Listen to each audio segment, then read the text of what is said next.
Please listen carefully.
Hello, I am the Ronan Pawn, and welcome.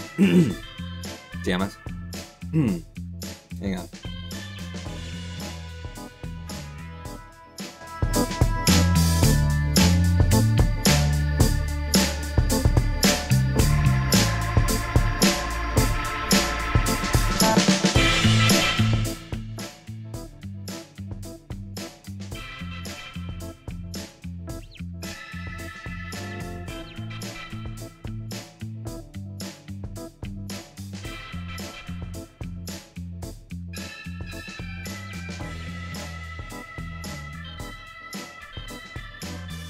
Damn it.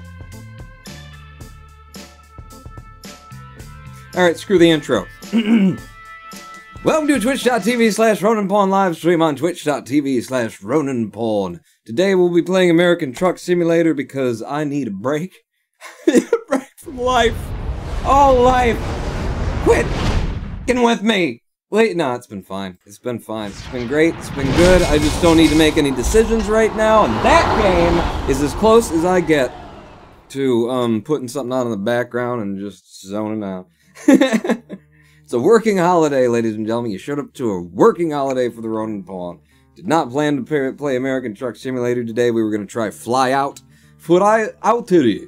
We were going to try Fly Out. You guys didn't hear it. I did a Konbanwa watashi no Ronan Pawn desu. Hajimemashite. And this kind of thing. Anyway, we were, and I was going to do Fly Out. And I was going to show you a game that you probably never heard of before, it's not seen, because it's very early in development right now. The developer gave me code directly. So yeah, I was going to do that. I got none of that. I am out. I mean, look, I'm wearing the same shirt that I took off yesterday where I was showing my boobies. Because it was green screen unfriendly and my shoulders start to disappear and stuff like that. Don't give a crap. Not giving a crap. Zen, says Looney700, I don't know. Don't ask me. Do you know? Because I don't. I've enabled the mature warning. Yes, I see Brent Gary. By the way, hello Cavoodle, Looney700, Brent Gary, Nobits here. Why are there no names? The 14th Doctor. I have enabled the mature settings for Twitch, because our conversations tend to be, on a higher level. You know, we do the really serious dick and fart jokes and taking off the shirt and then putting on the wigs and stuff. You know, this is a mature channel for mature people. Funny farting, isn't it? It's Valentine's Day soon. Can someone please love me? Says, why are there no names? I'm so tired. God, love you? Fuck. Hello, Looney700. Get me a job and I'll tell you why I need a day off. No taking off the shirt, please, says Looney700. Don't tempt me! No, not the world map. I don't care about your world. I've got enough of my own world to deal with. Thank you very much. Is the game audio, like, even there for you? It's so far in the background. I'm just gonna turn my headphones up a little bit. Oh, that's lovely. We are presently in Barstow. Because I could move some dynamite to Santa Cruz, California. Put me in for dynamite. You know me. I drive good. I drive goodish. Goodly is how I drive. Turn the lights. I can't even turn the headlights on. I'm here for once as Himkey. Hello, Himkey. Good God, what are you doing here? Get the hell out of here. Do you have better things to do than show up on my working holiday stream? I'm finally here. Oh, good. I'm taking a break. We're playing American Truck Simulator because I just need time. I just need time. It's not on my side. No, it's not. We're gonna pick up some dynamite and we're gonna see if I can't avoid exploding. It's nothing bad. It's absolutely great. It's wonderful. It's good news, everybody. Really good news. First off, good news, the chat isn't doubling for whatever reason. I did nothing. I did nothing to change anything there. But it's working now. Make a detour to the White House, maybe, says why are there no... With the dynamite? See, this is why it's a mature setting. Nice, smooth 60 frames per second, says Brent Gary. Isn't it, though? Or rather, in it, though, mate? Go down to the pub, have it... Cavoodle just subscribed. Let me just pay you for taking a day off. Oh, thank you, Cavoodle. I do require, you know, an income. I demand to be paid for my days off, you know, or else I'm not going to work on my days on. Damn it. Thank you for putting me on the dole, Cavoodle. Have some Ronin pawns in chat to celebrate. Can I have some Ronin pawns over there? Would just be lovely. Hello, it's a secret to every pony. Thank God you're here. Can you do this? You moderate the channel, play the game, do the commentary. I'm taking a day off. Taking a mental health day. Why is this? Thank you, Looney700, for putting pawns in chat yourself. What is it, Pawn, that's got you taking a day off in the middle of the damn work week? Well, it's this dynamite is the thing. It just called out to me. Ah. Can I not get in there? You can't get in there. So, Whitney.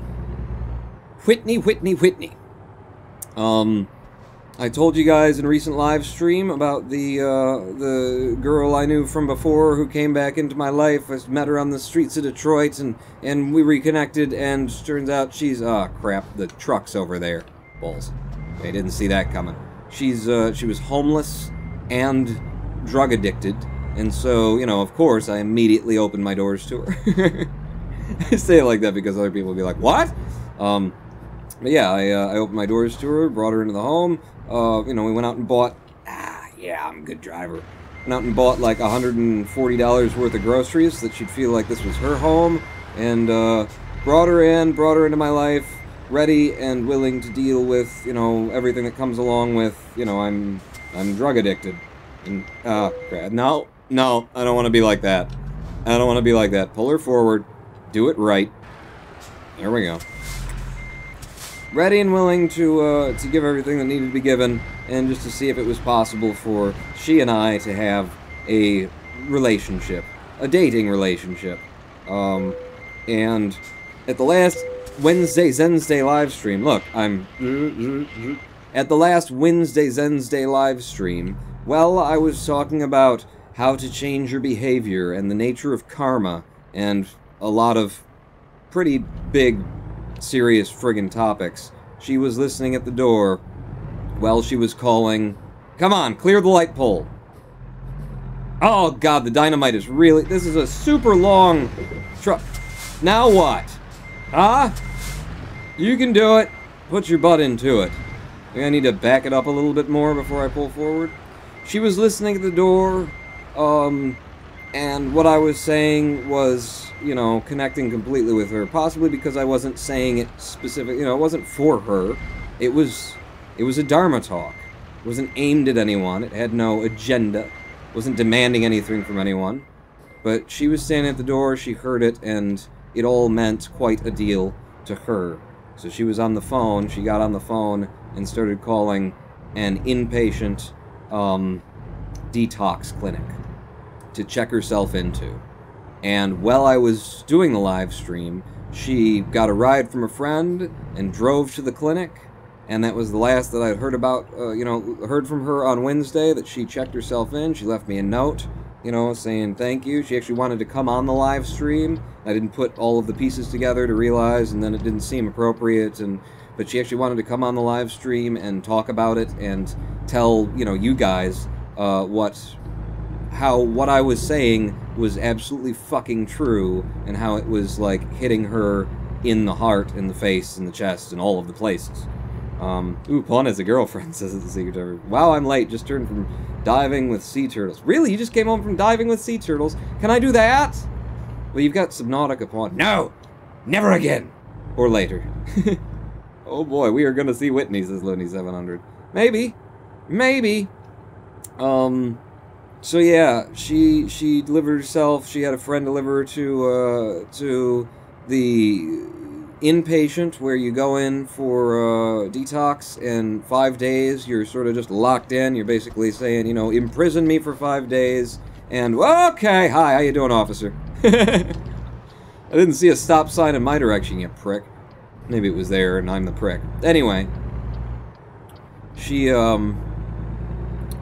got there, they lock you in for 5 days, they give you medication that helps you not go through, you know, helps you take the edge off of the withdrawals that come from when you stop doing drugs that your body's been addicted to physically for months and or years. So, she headed down there, and, you know, she was obviously quite nervous and stressed out and, you know, at her wit's end. Making this decision and pushing herself to do it, and so, you know, she used on her way to the detox clinic, and when she got there, they said, "You are too high for rehab." She was too high for rehab. Didn't know that was a thing, but apparently that's a thing. She was too high for rehab. I get it. Fair enough. They invited her to wait around for an hour and sober up, but, you know, she's struggling with some demons and the drugs and everything, telling her what to do, and, you know, looking for a reason to, like, get out of what she's trying to make herself do. If you've ever been in a situation, you don't gotta be addicted to drugs to have experienced this. You know, you're kind of trying to find an out, when you've already decided that this is what you want to do, this is what you're going to do. You know that experience, don't you? You're a human being. Haven't we all had that experience? So, you know, they kind of gave her an out by saying you can't come in until you're soberer. And, that meant, you know, she decided, I'm gonna go away for like an hour, and, I'll come back, and she did not come back. You know, the night took her, the drugs took her, the cravings took her, and I actually didn't hear from her for like a day. She went there on Wednesday, and she was back at my place Thursday night or Friday. I don't know. I'm really bad with time. Temporal mechanics are not my strong suit. You're asking what drugs? Isn't a truckload with explosives supposed to have a police escort or something? Thank God they're not, because you know how I like to speed and disobey the traffic laws. So yeah, she didn't quite make it in that day. She showed up back here. Yeah, it was actually Friday night. It was while we were doing the live stream. That's when she came in. We were doing the Friday night live stream, so she disappeared on the Wednesday night live stream, and she showed back up here Wednesday night while I was live streaming. And we resolved and set her up so that I was going to take her in to the rehab clinic myself. I was going to drive her in the next day, the next morning, so long as they'd take her. And, you know, it was a lot of phone calls, and I'm running out of fuels. God damn it. Gun it. No, it's only 55 here. I'm actually abiding the speed limit. Alright. So we made a lot of plans, and we set ourselves up to take her in the next morning. And then, overnight, even though, like, she had acquired what she needed in order to get through the night, because if you're addicted to drugs, it's pretty important that you get drugs. She'd gotten what she needed to get through the night in order to not go into withdrawals and that sort of a thing. And she used it, and then she decided she wanted a little bit more. And I won't tell you the whole story, but at one point I said to her, let me make a prediction. If you go out those doors, that door, it's just one of them. If you go out that door tonight, I won't see you back here until 2 p.m. tomorrow morning. Even though we've planned to leave at like 9, 10 a.m. the next morning, I won't see you back here until 2 p.m. in the afternoon. was my prediction. She said, I'm just going to be gone for a minute. I'm going to go out and get this. This is going to be my last thing. That's why I'm getting it, is because it's the last thing. And, just the mind, fucking with her, just telling her bullshit that, I mean, I'm not her, and I knew it wasn't going to work out that way. I knew that wasn't going to be true. This will be the last. Yeah. So she left. And actually, when she left, she had some Chinese food. She had some Chinese food that she'd brought home, and she said, I'm going to put this on a plate, and I'm going to put it in the microwave, and I'll be right back. She walked out the door. I immediately got up, put the plate of Chinese food back in the refrigerator, because I knew she would not be back in the time frame that she had suggested. And she did not come back in the time frame that she had suggested. I went to sleep. I woke up at like 8:30 a.m., she rolled up on me at 9 a.m., so she was on time, technically, for when we had planned to go. To be ready to go, but she comes into the house, and, I've already decided what I'm going to do at this point, but she comes into the house, and she calls the clinic and asks them when she can come in, and they tell her, such and such time, and she's basically saying, 3 hours, and then, I want to go, and so I just want to hang out with you, and, yeah. At that point, considering the fact that she ditched me and that she was making the same bad choices over and over and over again, and it was just a gut feeling, I had to do it. I've been, throughout this process, I've just been trusting my gut. My heart's involved, my head's involved, my gut is mainly the thing that I've been relying on. And my gut told me, I was a little bit angry with her, but it wasn't anger that made me decide to say, we either get in the car right now and go, which was at like 9:30 a.m. When she had planned, for noon or something like that, which we had planned to be 9 a.m., so it's changing all the time and stuff like that. So we either get in the car and we go now, or, you've already got your bags packed, pick them up, and go wherever you're going, because I'm done. And the thing is, intellectually, I could have just said, I could have just played nice. You play nice for 3 hours, 4 hours, it's noon, and then we go. I could have just played nice. And then 3 hours, 4 hours from now, I take her down there, and it's done. Except for, what were the fucking odds of that? The way that this always goes, but over and over and over again, with her and I, and she's only been in my life for like 2 weeks at this point, and already it's just so many experiences where we're going to try and do something, we're going to make an improvement, there's a place we're going to go, we're going to, get her some medication so she doesn't have to use every day, we're going to do this, that, and the other thing, and every time it turns into a, there's an extra step. Whenever we're like, okay, these are the steps we need to do, we lay them out, this is what we're going to do, we're going to set you up so you got the things that you need for the rest of the day, and then tomorrow morning we're going to do this, and then after that, and there's always, she just inserts steps, and the steps that she keeps inserting are her addiction, trying to create distance between her and what she wants to do, what she, tells herself she needs to do, but what another part of her really doesn't want to do. So what are the odds that we're going to be able to sit there for 3-4 hours and just wait it out, and she's not going to, decide to go out and get something and get some more, and then she disappears on me before we can go there, or she comes up with another reason, or we got to call them again, or, that's been the standard. That's been what I've been dealing with. Yeah, baby. Nice stop. So, yeah, my gut just told me, no, we either go now, get in the car and go now, or not. And she says, well, I'm not going to sit in that waiting room for an hour. It stresses me out. And I said to her, if being inconvenienced for an hour waiting is the difference between you and sobriety, then you clearly don't want it enough. And that's why I'm saying, just walk away.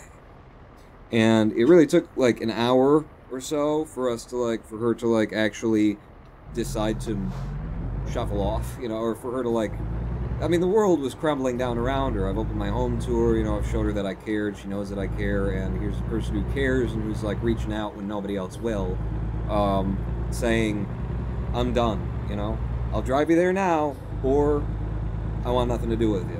So, obviously, the world's crumbling down around her, and she's just trying to, stretch it out and try and find a way, I'm sure, in her head to, make it not be this.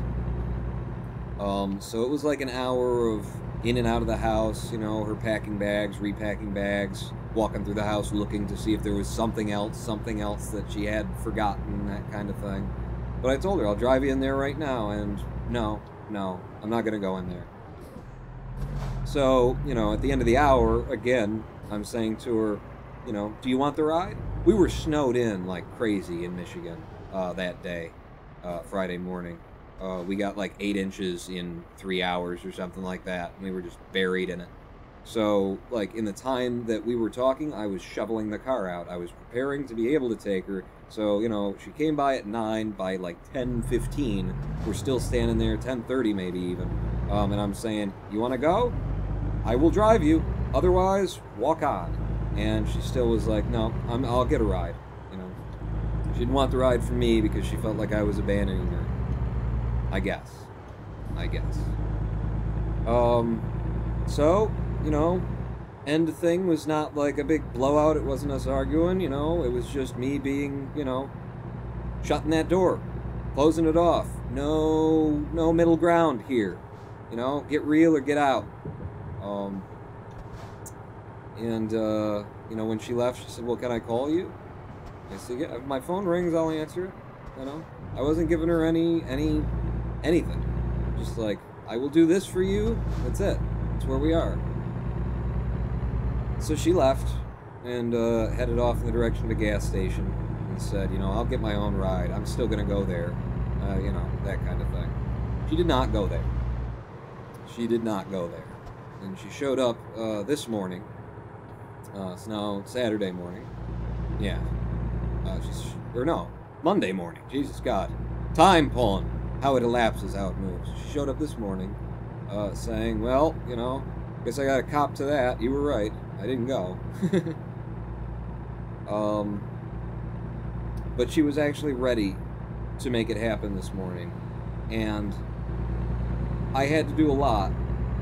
To make it happen and to take the load off of her. And to force her to make it happen.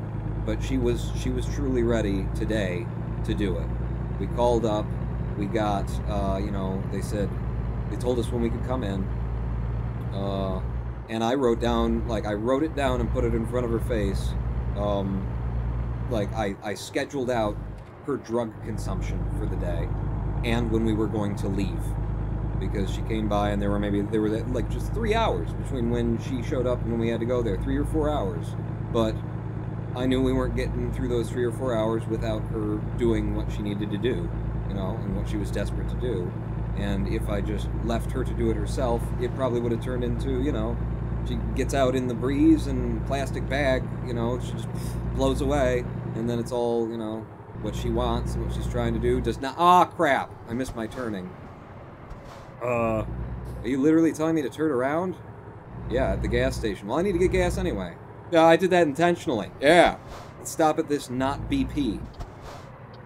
This not British Petroleum. Not at all. It really isn't. Yeah! There we go. Enter. So yeah, I literally scheduled out her drug consumption and monitored her drug consumption to make sure that she used at the times that I know, because I've been with her, you know, for a while now. I know what she needs in order to stay okay. Like, I figured it out. So I knew how long it was going to take her to come down, you know, and then when she was going to need again, so I scheduled it out.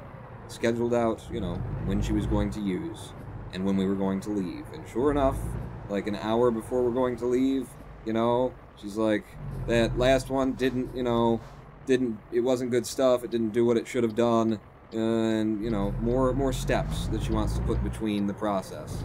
And, you know, should I be honest with you? I'll be honest with you. I kept her occupied. I asked her to take a shower before she went. I told her, and, you know, I'm not just, you know, being manipulative here, but I'm being a little manipulative here, for her sake. I told her, you know, I wanted to have a shower before she goes, and I told her I wanted to do her makeup before we go, that I wanted her to walk in, you know, looking her best, head held high, that kind of thing. And that kept her body and therefore her mind occupied a little bit, and I put that requisite before we left, and it filled the space of time that it needed to fill. so that we could make it to when we left. And then when we left, to be completely honest with you, part of the deal that I made with her in that hour where she was like, "Oh, I'll get something else" and stuff like that, I said, no, do this, do that, do the other thing. Part of the deal was, we're going to stop, and you're going to get something. I don't need to tell you. You're going to get something on the way. I'm going to pay for it, and you're going to have that in order to, like, steady your nerves to, like, make it in there. Which is what she, you know, that's why, part of why she wanted it. You know, and it made sense to me that she needed it. So, yeah, I paid for a lot of illicit illegal drugs today. And because I paid for a lot of illicit and legal drugs today, I managed to deliver Whitney to the rehab clinic, inpatient. It wasn't like drop her off at the front door and hope she stays there kind of thing. I put her there, I stayed with her, they checked her in. The guy at the counter said there's really hard water here, and she's got open kind of sores on her face from the drug use and the picking and things like that, and also from living on the street and just, you know, the being out in the cold winter air throughout the months. You know, he said they've got really hard water here. I use like Vaseline on my face on a regular basis just to try and, you know, combat it. So I dropped her off. I mean, I didn't drop her off there. I stayed with her until she went back, and then when she went back, I left and got you know, face creams and Vaseline and cocoa butter stuff, and I brought it back up there and delivered it to her just as they were finally like doing the full taking her bags up, going into the place. So she's there. She is there. You know. I can't. Okay. I'm tired and we gotta go to the way station. Wait, no. Please pull in. Yes, I do have to stop at the way station. It says way station bypass service. I don't understand. It said that I had to pull in, but alright, I'm pulling in. I'm going in. I don't know if I'm supposed to or not. You know, I imagine that under certain circumstances she could manage to leave. I don't know how that works. I mean, it's rehab, so as much as they can just lock you in, they lock you in. You know, I believe the laws are under, you know, it's mental health, so I think it's like you're in, as though you're under observation for 24 hours, that kind of thing, suicide watch. I think once you're in, but I don't know. Oh, don't speed too much until I get onto the come on, there you go, 55 now. So that was my day from I don't know, 8, 9 this morning. You know, she showed up at the house, and it was all of that to make sure that she finally, you know, got herself into the inpatient rehab that she's been wanting to get into, and she's been trying, and she couldn't get herself to, you know, completely fucking nail it, you know, completely. So she finished. Damn it, Pawn, why you always gotta make me so emotional? Hello, 1K Falcon. Come to a very odd live stream. Can I sleep here? I can sleep here. I need a nap. Yeah, so it was a lot of work. You know, it was a lot of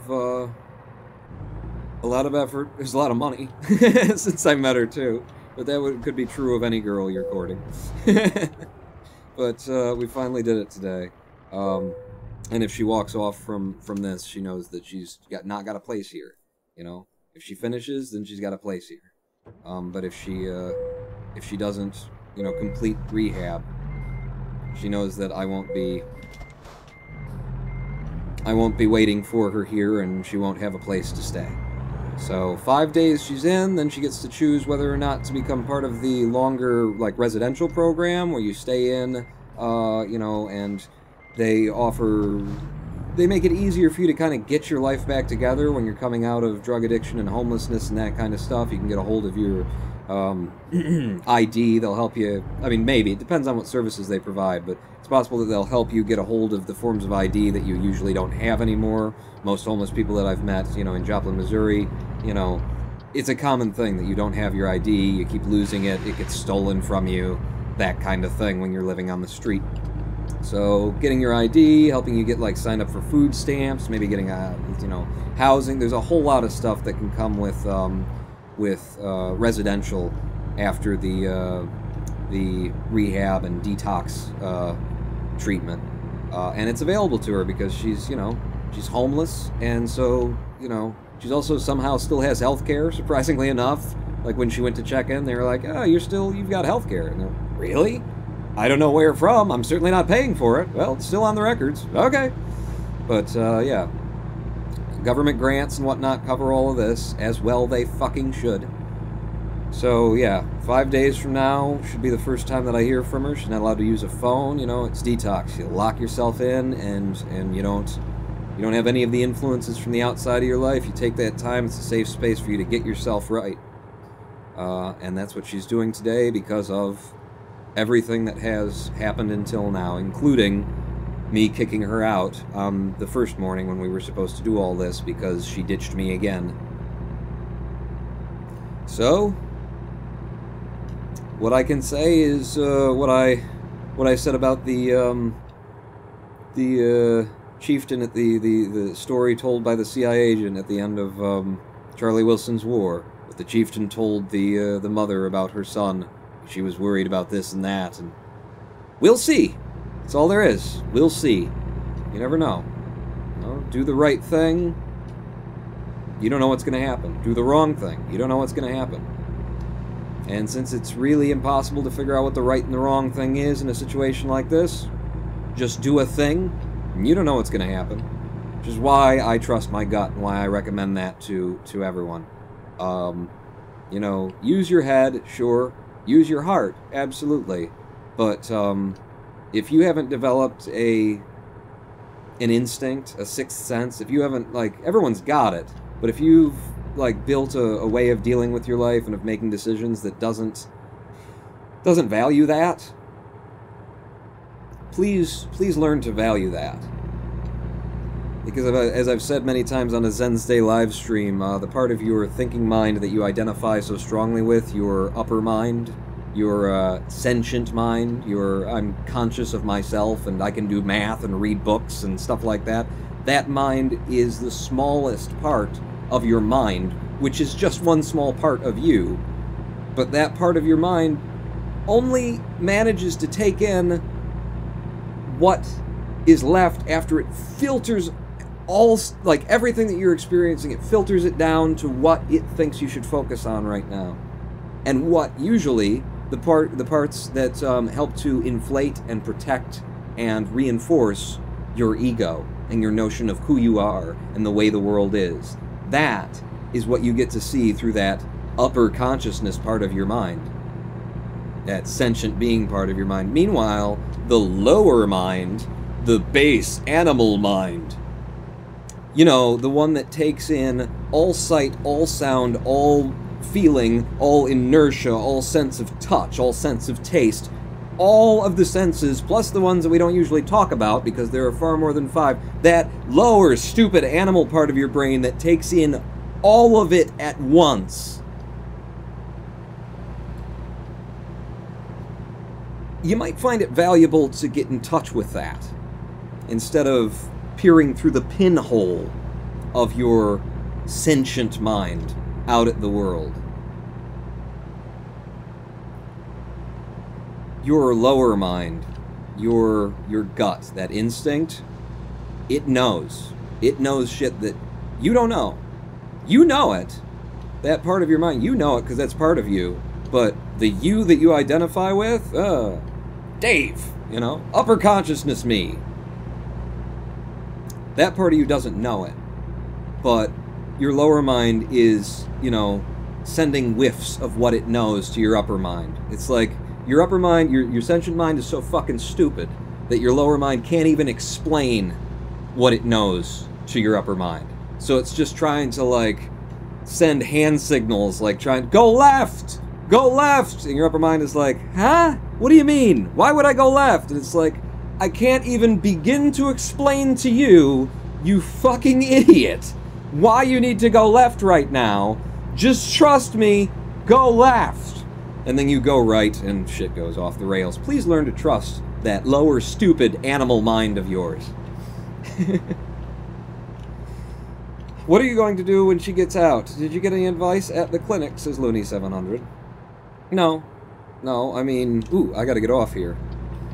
What I'm gonna do is, you know, welcome her back into my home. I'm gonna pick her up when she gets out, welcome her back into my home, and take it one day at a time and see where it goes. And see what happens, you know. Try and help her maintain sobriety and at the same time not, you know, demand her to just, I don't know. I'm just gonna have to take it one day at a time. And trust my gut. Because my gut got us here. You know, logically, I wouldn't have invited any of this into my life. You know? And where would Whitney be today? If the day that I met her, you know, I just said, well, good seeing you again. Peace out. Pawn is looking for roommates. All aboard. Patrons only, says Brent Geary. Good people try. Just cover your ass, just in case. Or J-I-K? What's a jick? Just in kibble? Your gut, it knows shit, says Ronan Pawn 2018. That's a good quote. Look at that. We should stop and help him. I don't think there's a mechanic for that in this game.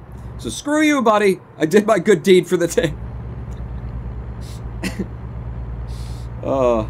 Your gut, it knows shit. Horny Pawn invited her, says Looney.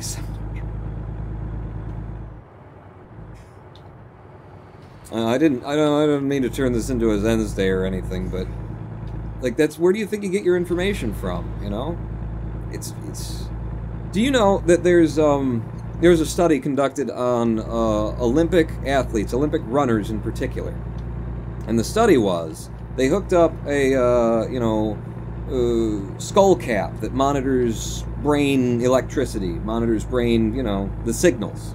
It can see what's firing when it's firing. So they hooked up brain caps to Olympic runners in order to test like what actually happens in their brain when they run. And what they found, whoa, slow it down. Jeez, had to lock them up for that one. What they found was that an Olympic runner starts running before their brain, before the center of consciousness in their brain, has heard the starter's pistol. Their body starts running before they know that the starter's pistol, before they've heard the starter's pistol fire. Okay? Now, the starter's pistol has fired. Okay? They measured it on, you know, very finely, nanoseconds or whatever. And so the starter's pistol fires, and boom, their muscles just jerk and start going. But monitoring their brain activity, the signal from the ear has not reached the center of consciousness, and they're already moving.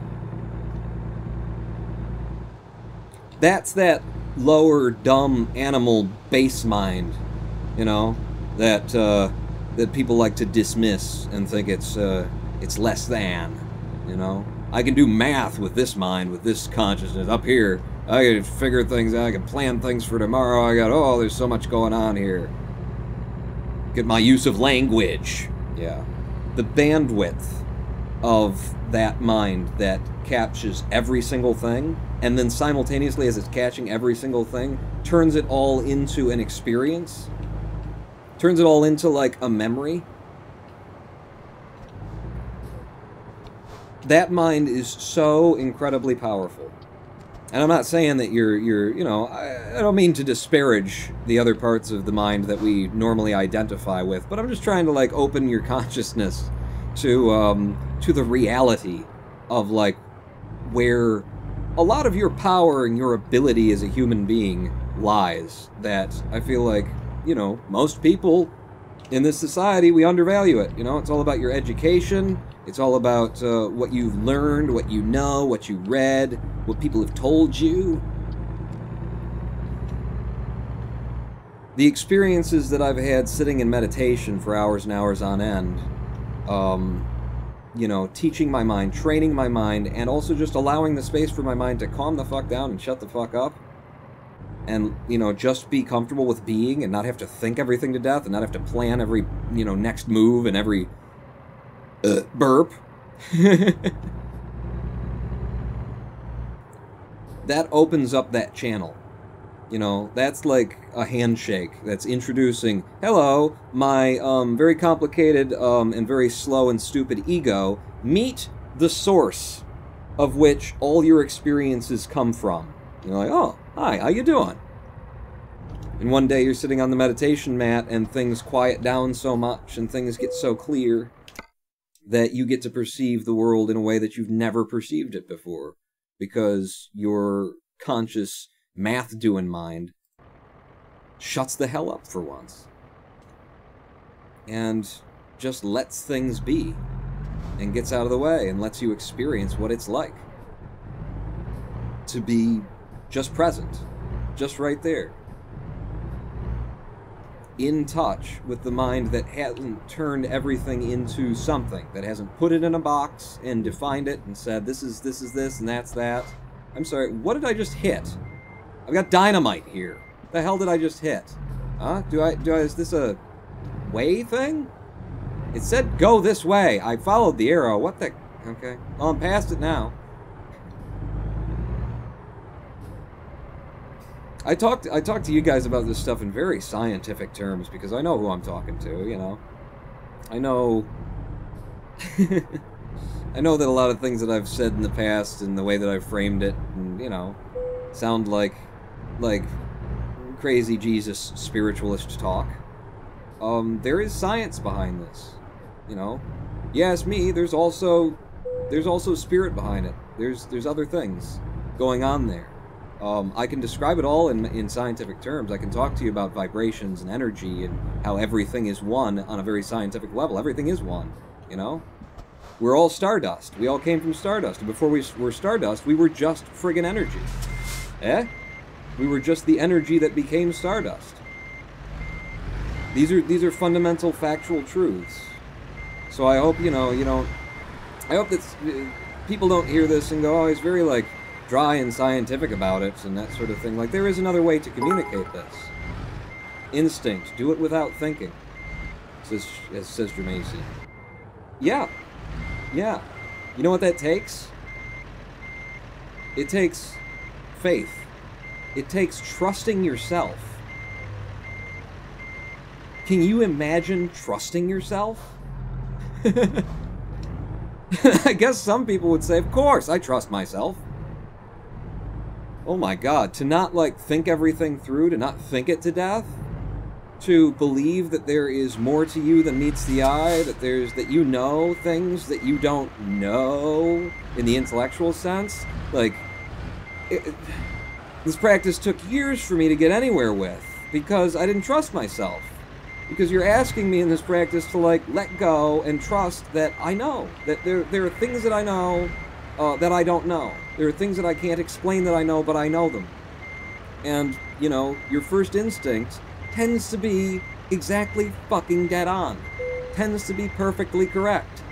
But we don't go for that. Why? Because we don't trust ourselves. Why? Because we have found ourselves to be untrustworthy. And to tack one more why on that, because we have been trusting the wrong kind of self. We've been overthinking and double thinking and triple thinking and then reconsidering and reconsidering all our lives. And by the end of the day, like, the decisions that you've made, you've spent so much time just tearing them to shreds and trying to pull them inside out and figure out what's right and what's wrong and what should I do and what would everyone else say that I should do. And it's like, you've lost it. Like, even if that is the right way to, like, make a decision, Christ, it's a shitty way to live, isn't it? Isn't it a shitty way to live? That's how you're gonna make all your decisions? You're just gonna tear yourself to bits and pieces and evaluate the hell out of everything? Double, triple, rethink it, reconsider, double consider, triple consider. Like, wouldn't it be better to just live your life and make a bunch of mistakes and be stupid, make a whole bunch of errors, and have everyone around you say, God, you're a moron, aren't you? But you're happy, because when something simple comes up in your life, you just go, yeah, this one. You know, he says, what's your favorite color? And you don't really go, red, green, blue. You don't do that. You just go, blue. And maybe blue isn't your favorite color, you know, but you just, blue. Because what the hell does it fucking matter? What do you want to eat tonight? Chinese or, you know, Mexican? Chinese. Like, if you sit there and think about it, ooh, but Mexican might be nice. Should I do Mexican or Chinese? Ooh, because that good Mexican that we had. Wouldn't it be nice to just make the decision and be done?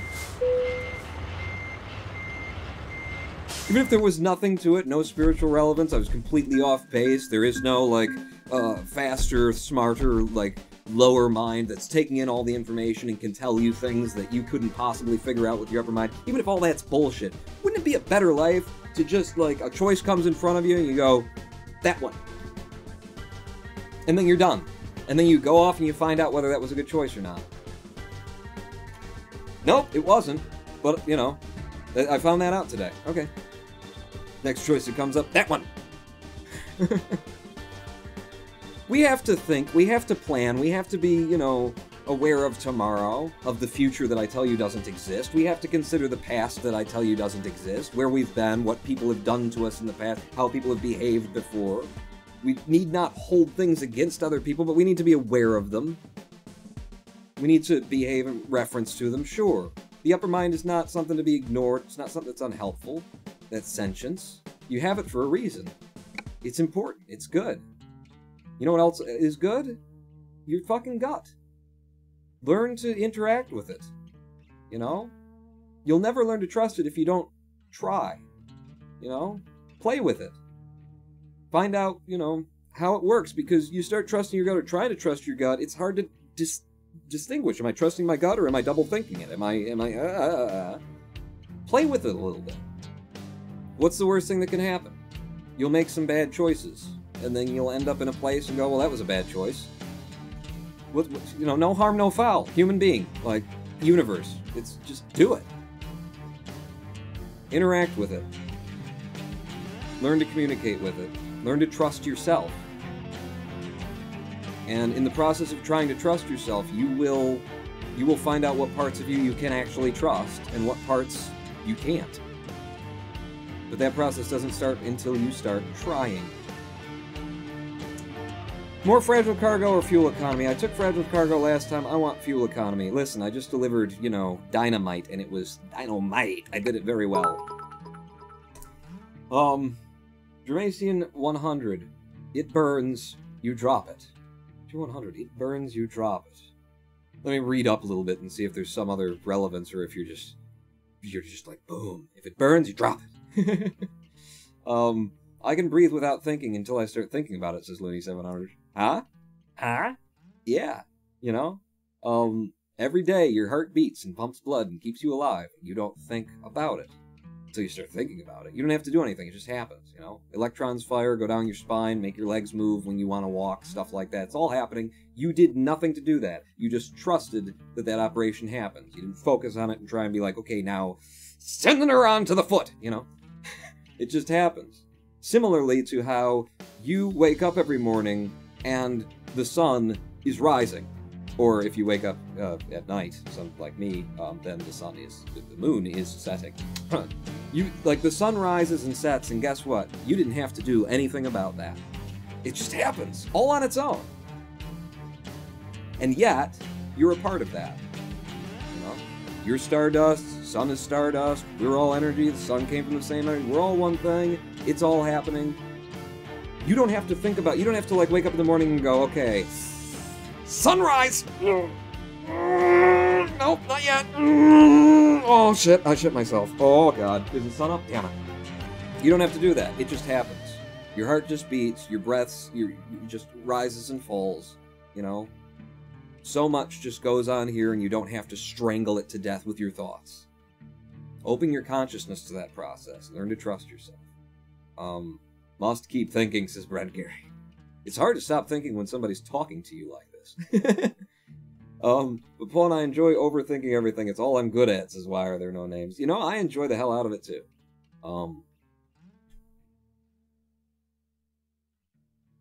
But I'll tell you what, like, I met my Zen master, and he was a man who had peace inside of him in a way that I never had, and I just, like, I heard his voice and knew, holy shit, this guy's figured out what I've been looking for all my life. I gotta follow him and get as close to him as I possibly can do in order to, like, see how that worked.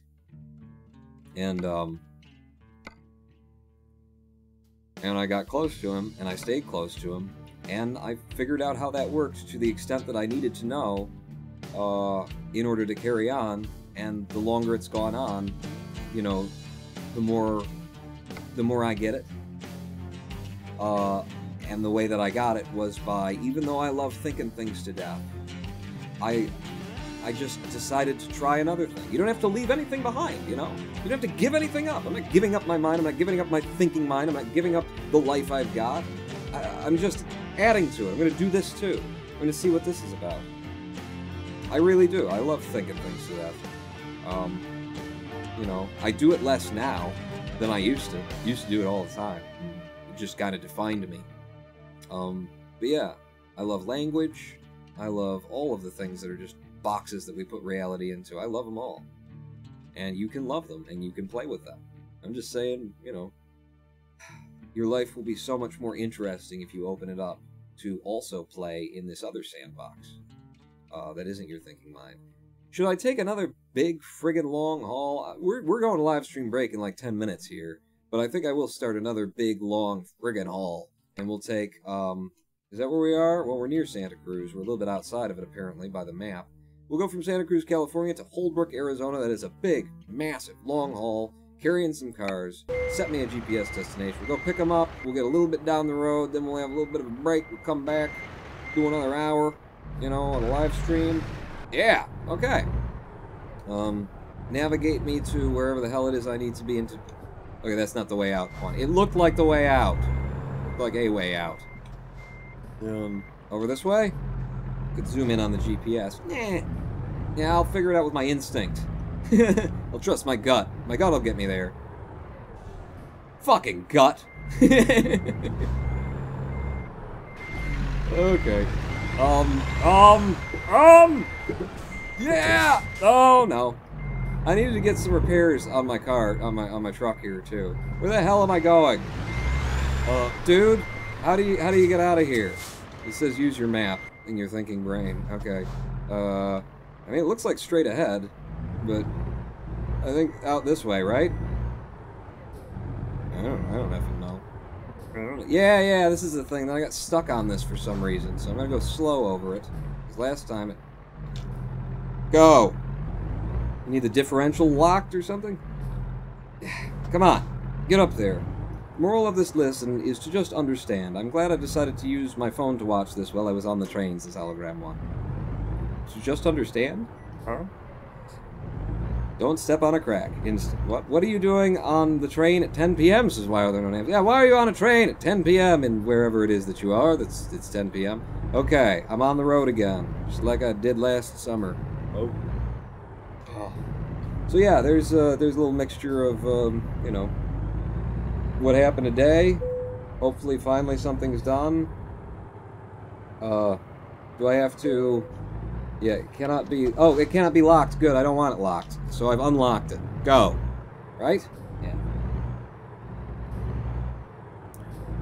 A little mixture of, you know, what went on today. And I only got back here at 3:30. I was a half an hour, early, you know, before I needed to live stream. That's when I got back here for the whole day that started as such, as described, and carried on that way.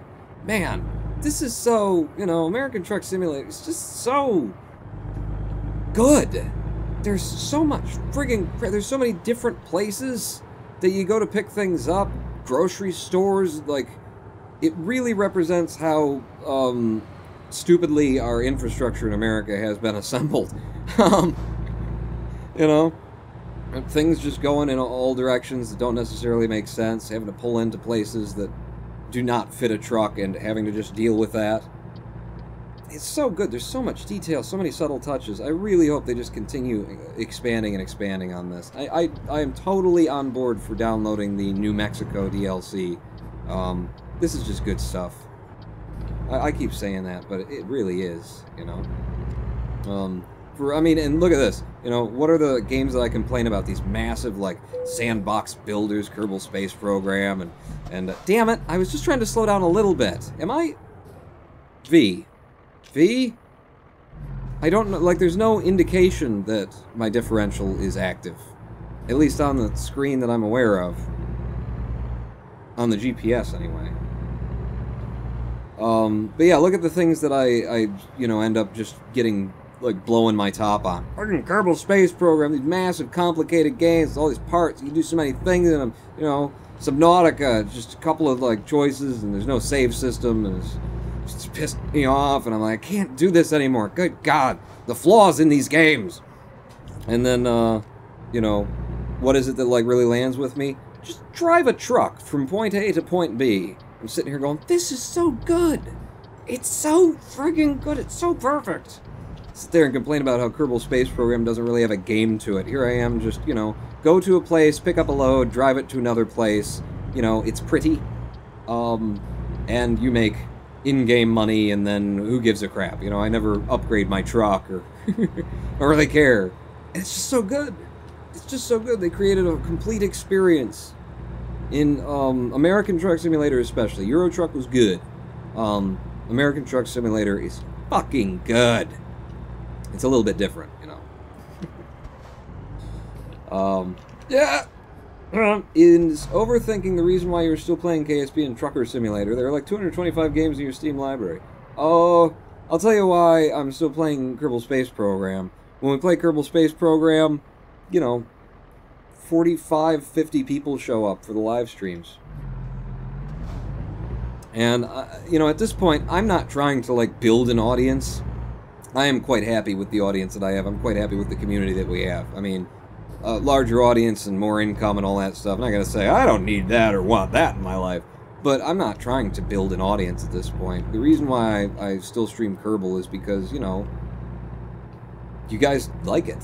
You know, there are people out there who really only show up to watch when I play Kerbal, and I feel bad about the fact, like, I get comments on YouTube videos from 3-4 years ago, you know, Hardcore Pawn, I just got a comment today in where somebody's going, God, I'm loving this series, Hardcore Pawn episode 24, and I'm like, oh, I'm so sorry, that's gonna end soon, isn't it? I don't remember how long that playlist is, but that's gonna just unceremoniously end soon, I feel bad, you know, I was making fun and, you know, playing a game that you guys liked and you wanted to see me play, and you know, I'm still playing Kerbal here and there because it's my way of giving something back. Giving something back, are you kidding me? It's my way of just, like, not feeling guilty about everything that you give me. Because I know a lot of you still want to see Kerbal. You know, it's not really why we kept playing XCOM. XCOM kept calling me back. But in the times where I didn't want to play XCOM anymore, and God, what a grind, the thing that kept pushing me through was, yeah, my consideration for, you know, a lot of you guys want to see me play XCOM. And, you know, even just because I don't want to do it, doesn't mean I don't do it. It's hard finding that line where you balance between, you know, self and other, but I feel comfortable where I am right now with it, you know? When it gets to the point where I just can't friggin' take it anymore, I'm just done with it, you know? And I feel like I don't have to get to you know, right up to the line where I just can't friggin' take it anymore. I feel it coming and go, okay, I think we're about done with this. Or, for entertainment's sake, I go ahead and, like, thrust myself in, knowing that this is gonna, you know, this is just gonna piss me off. Alright, let's piss me off and get, like, one really good, ragey, live stream out of it. Here we go again, says Looney700. Hardcore Pawn and Midnight Minecraft were awesome, says Looney700. See, you know, someone just needs to give Pawn $1 million, then he will stop, says Zorglov. If I had those kind of what the hell am I supposed to do with this? I guess what I'm doing. Bump the fence a little bit and get it in there. If I had, you know, significant resources like that, I don't know. I don't know, because there's so many important things that I feel need to be done, and, you know, this kind of thing is, I'm doing it because I want to do it. Like, this isn't like I fell into it. This was me wanting to, you know, do something that I've been wanting to do since I was a wee babby. Since I was, you know, single digits in age, my parents used to let me stay up late and watch comedians on A&E's Evening at the Improv, and Ellen DeGeneres, and Haywood Banks, and Rob Schneider, and stuff like that before anybody knew who these people were. You know, I was watching them, A&E's Evening at the Improv, doing, like, classic comedy, stand up in front of a brick. This is what I wanted to do. I want to be an entertainer. So I wouldn't not be an entertainer, but, man, I would have to, like, I would have to do more. I would have to find a way to make that money work for, you know, all of us, to do things that I feel are really important. I would have to start splitting my time and dividing it. Yeah, absolutely. Maybe, you know, with all that kind of money, I could put on an amazing show, first off. You know, it wouldn't take that much money to put on, like, an amazing friggin' show. I could set all that up, make it really easy to do live streams, and really easy to, you know, I could even, like, hire other people to, like, come out and do the filming for me, so I don't have to work so hard when I want to do videos and stuff like that. Like, there's a lot of that could be done, but, you know, if I get $1 million, I need to do something for everyone, for humanity, and I need to do something for humanity that also makes the next $1 million, so that I can keep doing better and more things for humanity, you know? I can't say that I know where Elon Musk is coming from, but that's definitely in there with his mentality. He's doing what he thinks is really, really important. And he's trying to make sure that what he does makes a profit so that he can continue doing it and do the next thing that's really, really important for humanity's sake, not for himself, you know? I would have to do that. Alright, Germacian cheered, right? 100. Pawn is an entertainer. He would entertain. Yes, I absolutely would. I would also... I don't know. Put the money in my hand and we'll find out. It will not be money lost. It will not be money wasted. May take me a couple of months to figure out how I'm going to do it. What I'm going to do, what I think the best in is, where you start on the project of, you know, making the world a better place. But that is why, you know, the election of Donald Trump was what it was to me, just so intensely horrible. Because it's like, come on, this is a man who has had those resources. You know, most of his life. And the best thing that he ever came up with to do was something to help himself, to have more for him, to, you know, cover him for tomorrow. And how the hell do you elect that guy? You know, if I had those resources, I wouldn't be happy, first off. I would feel obliged, on one hand, just as, you know, but I wouldn't be happy if that money was just, like, for me, to make me have more, to make me feel bigger, my ego bigger. Man had all that money, and what did he do with it? Build casinos and hotels and, you know, set up charities for the sake of publicity, and then literally steal from the charities. Like, take the things away that they're going to auction. Oh, I like that painting. I'm going to take it home. We were going to maybe sell that for $15,000. It was good. Okay, Mr. Trump. Thank you. That proves something, you know? That says something about him. How the hell do you elect that man? How the hell do you not put those two and two together? And how the hell does the Democratic Party and the people who are trying to, like, you know, keep him from getting in office, how did they not bring that up at every fucking turn? The job he's applying for is to take care of everyone in the country, to care about every human being, and he's never shown any evidence in his life that he has the capacity to care for anyone but himself. Ugh. Ronan Pawn's homeless shelter and cabaret. You know? Yeah. They're cheap to get started. They're really, you just need, like, warehouse space. And, you know, the Joplin, Missouri homeless shelter that I was in, it was run by the occupants, you know, the senior occupants, the people who had been around for a long time. They basically ran the shelter, you know. It takes a lot of trust, it takes a lot of faith, and there's going to be a lot of ups and downs and stuff like that, but yeah, they're cheap to operate. I don't know why we don't have more of them. If I ever get that much money, Pawn definitely gets a cut, says Why Are There No Names? The 30% of Americans that hate others because they are unhappy with themselves is who elected Trump. Is that what you're saying, Germacian? Yeah, people who, you know, didn't want to look at the massive evidence that this is, if anyone is not the man for the job, this is not the man for the job. They just wanted to see, hey, here's somebody who, you know, speaks my kind of language. He's not a political insider. He's not a Washington insider. He's a, you know, he's an average Joe. Okay, yep, cutting you off. Cutting you off. Crash vehicle, I didn't touch him. Well, at least I didn't do any damage to myself. It was some paint chips. Screw you.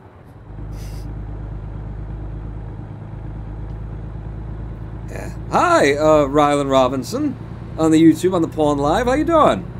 We're just talking about anything and everything. Just kind of rehashing. We're treading over the ground that we always tread here, aren't we? Good way to fill space, isn't it? It's just so, it's so disappointing. It's so disappointing.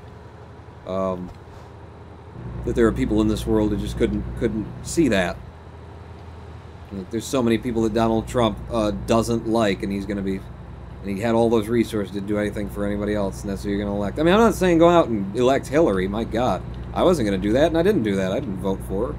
I mean, it's lesser of two evils, sure, but I'm not saying, you know, you don't vote Trump so you have to vote Hillary. I'm saying just don't vote Trump. God, have some fucking standards, you know? You know how it's possible, too, by the way, that we keep getting people to elect officials within this fucked up two-party system that is not really representative of anyone? You know, that gets on television and says half of some of the right things, but won't take serious positions because, you know, those are the kinds that will piss people off and cost you voters. But, you know, the reason why we have these, why people can, why we've got a populace that will continue to elect people who clearly prove over and over again, I represent you like, you're the seventh thing in my list to worry about. Starting with my donors and my party and all that kind of stuff. Reason why we've still got a population who's willing to go out and do that is because you people don't trust your fucking guts. You people don't, you know, believe in your own instinct. You don't trust yourselves, you know?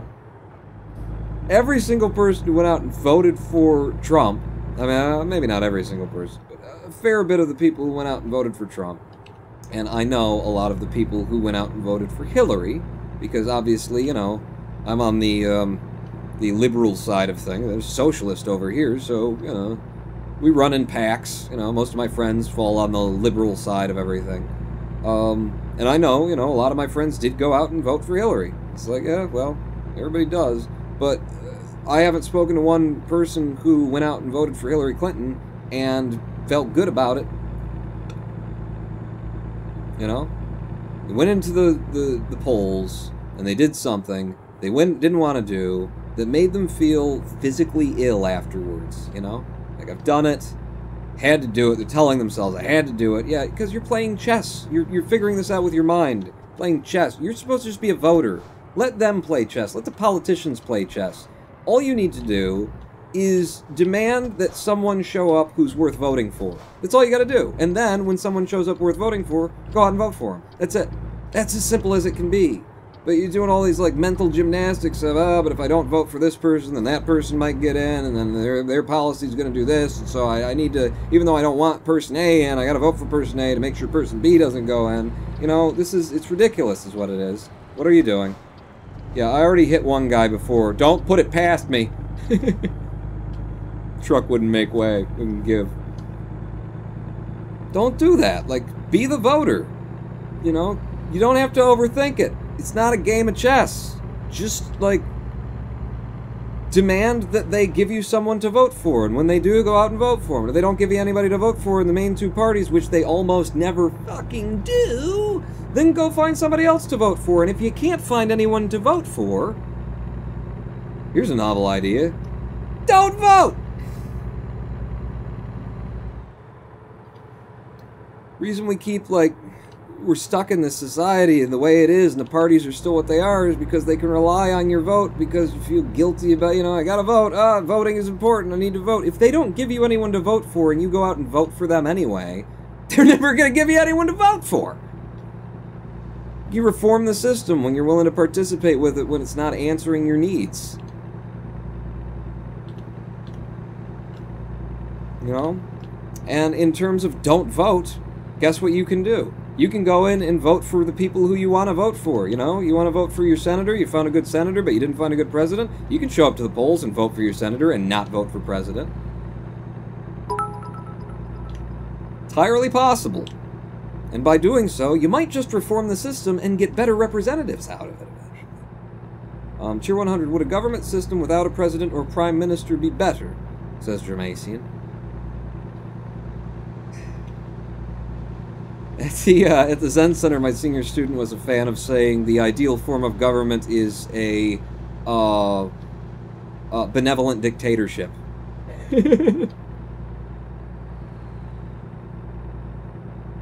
And you know, I don't think she's wrong. I don't think she's wrong. You know, I mean, it depends. It's all situation and circumstance. Can you get a benevolent dictator? Can you get someone who really does care about people to, like, you know, fill that role and then just give them all the power? Can you make that circumstance come to be? Probably not. But if you could, that's probably the ideal system of government right there. Someone who is wise, someone who has compassion for everyone, even the people who, you know, you disagree with and you think that they're stupid and why the hell are you voting for Hillary and why the hell are you voting for Trump and how stupid it is. But having compassion and understanding and caring about their, like, you find a person who has wisdom and you put them in charge and you say, just do you. You're the guy. And you can keep being in charge, you know, just as long as we don't decide to kill you in your sleep. As long as you're doing good by us.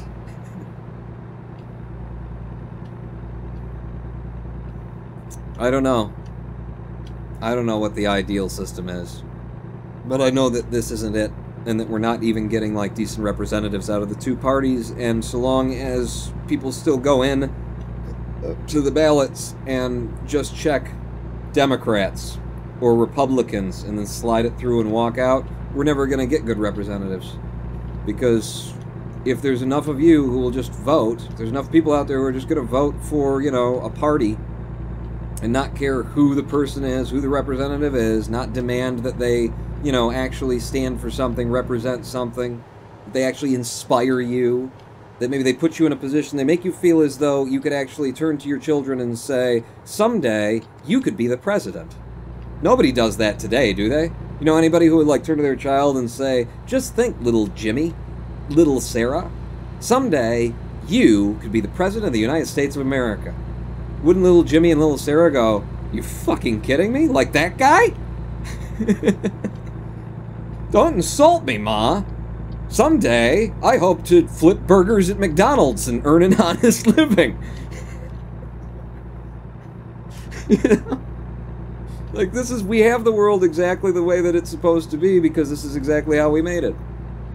Please, for the love of God, stop voting for people you don't want. You know, they're playing on that, they're preying on that. Every single election cycle, you get that wave of, you know, get out the vote.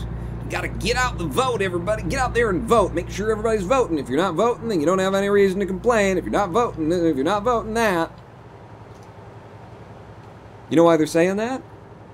Because they want you to vote. And they want you to vote within the two-party system, and they know that they will. They're guilt-tripping you. Instead of, like, them saying, what can I do for you to make it worth voting to you? They're saying, you need to vote, or else you're a bad citizen and a bad person, and you have no right to complain for the next 4 years. You don't get out there. That's a guilt trip instead of a, what can we do for you, the citizen, the voter?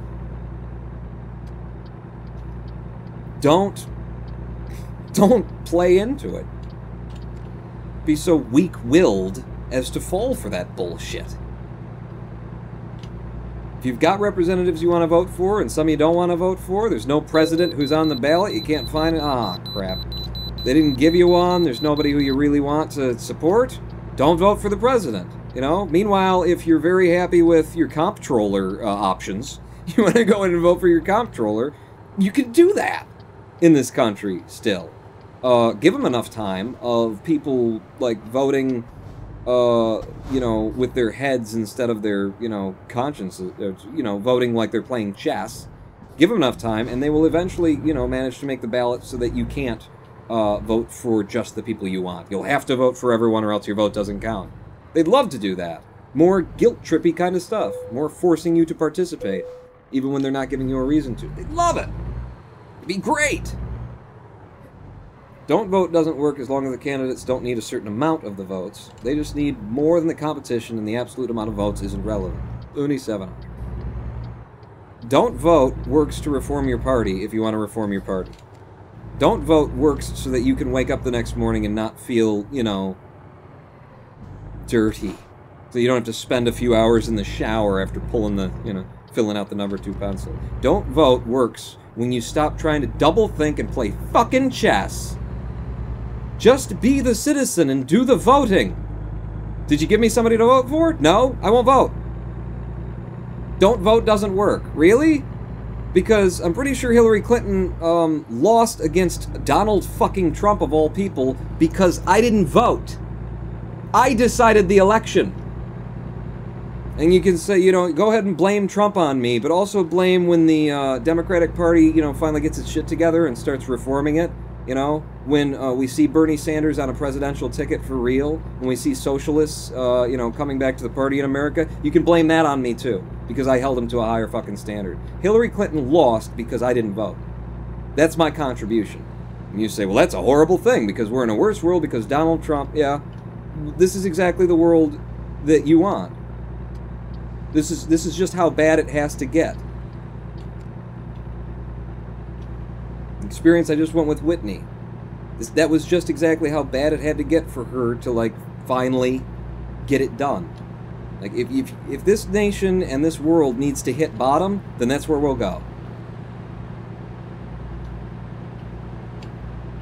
Play dominoes with your vote, okay? Play checkers with your vote. Quit playing fucking chess with your vote. If no one inspires you, if they don't make an effort, please, for the love of God, don't vote for an asshole you don't actually want. It seems pretty simple to me. I don't know how it gets so complicated. And people are like, yeah, but if you don't, then this and that and the other thing. No, it's really simple. If you don't want to vote for someone because they're not good, don't vote for them. Oh my God, is it that easy? It is that easy. Ronan Pawn, is it just that simple? Just 3 easy payments and you two cannot vote for people who don't represent your interests.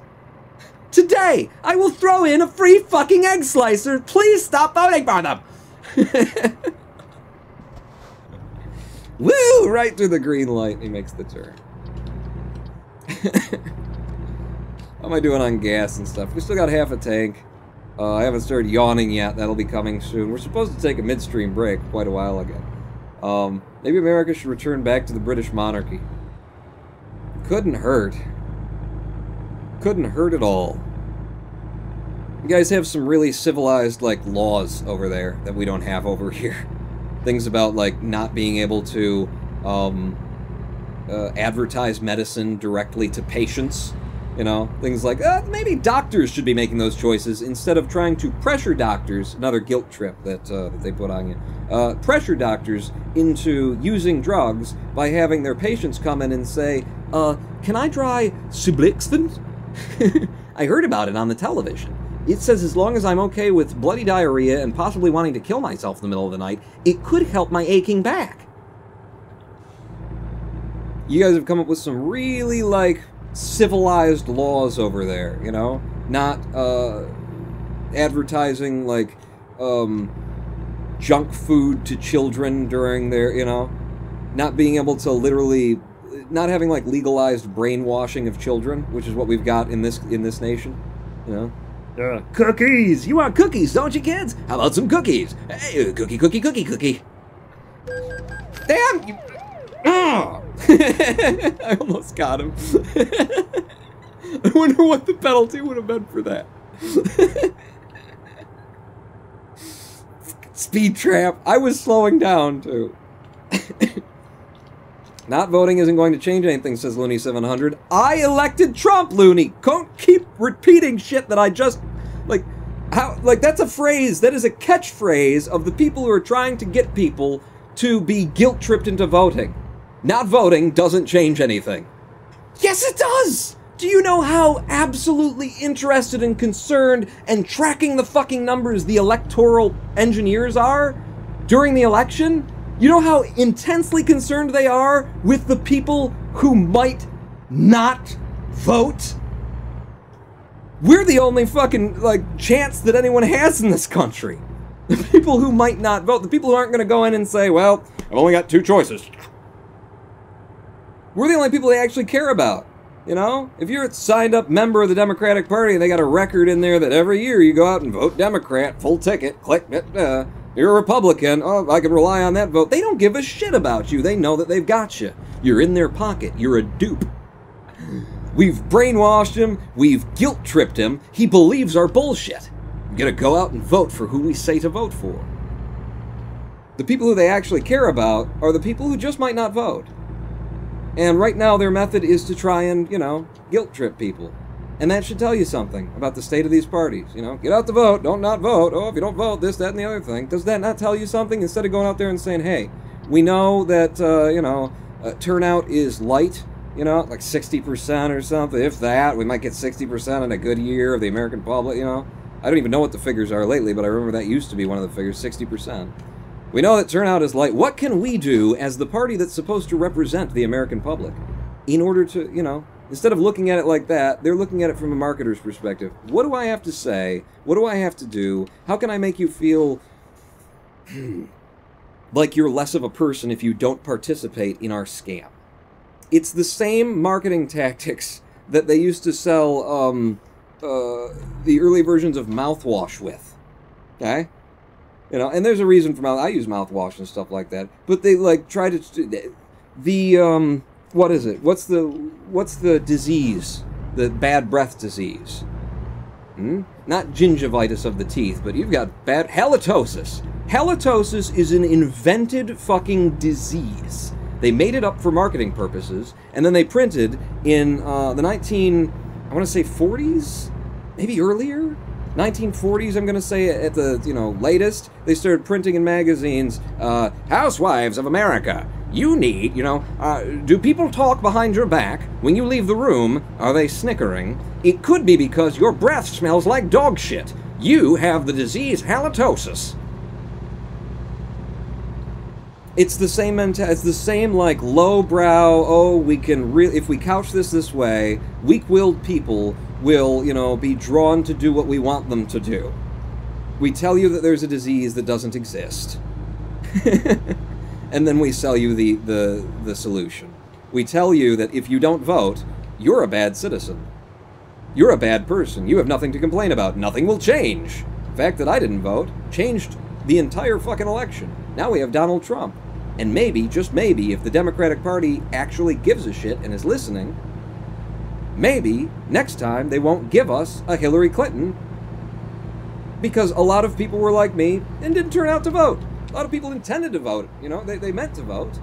And then the day came up, and, it's Hillary. I got other things to do. I mean, if it were convenient, a lot of people didn't vote. Why? Because it was Hillary. Because it was a political insider that nobody really wanted, didn't really stand for anything. She's just going to be more of the same. She's going to be towing the line, no changes, doesn't inspire anyone. Oh, it's Hillary Clinton, yay. She's a fine politician. She's a fine government representative. She does the work. She fits in the chair, It suits her. Secretary of State suited her. But figurehead of the American government, are you kidding me? The greatest job of the American president is to inspire others. That's the main thing. In war times, yeah, there's a big aspect of that, but you don't even have to know about war times. You got generals there that are going to advise you. And if you're not listening to the generals, then you probably shouldn't be, president anyway. If you haven't been to war yourself and you're going to be like, no, I know better than you, 5-star general. The biggest role of the American president, of any leader, is to inspire other people, is to inspire, the populace. Jack Kennedy stands up and says, we're gonna put a man on the fucking moon, and what happens in 10 years? We put a man on the fucking moon. He hadn't said that, if he hadn't made that challenge, where would we be? You know, where would our space programs be? Where would we be in technology today? But he inspired people around him. What we need, both here and in the U.S., is properly representational voting. Is why are there no names? Yeah. In my state of Michigan, I can't... Oh, wait, Cheer 5. Just chilling here in Cedar Rapids. This is the secret to every pony. What? Cedar? Cthulhu for America 2020, hashtag Pawn for Press. I put the % before because I was thinking about money.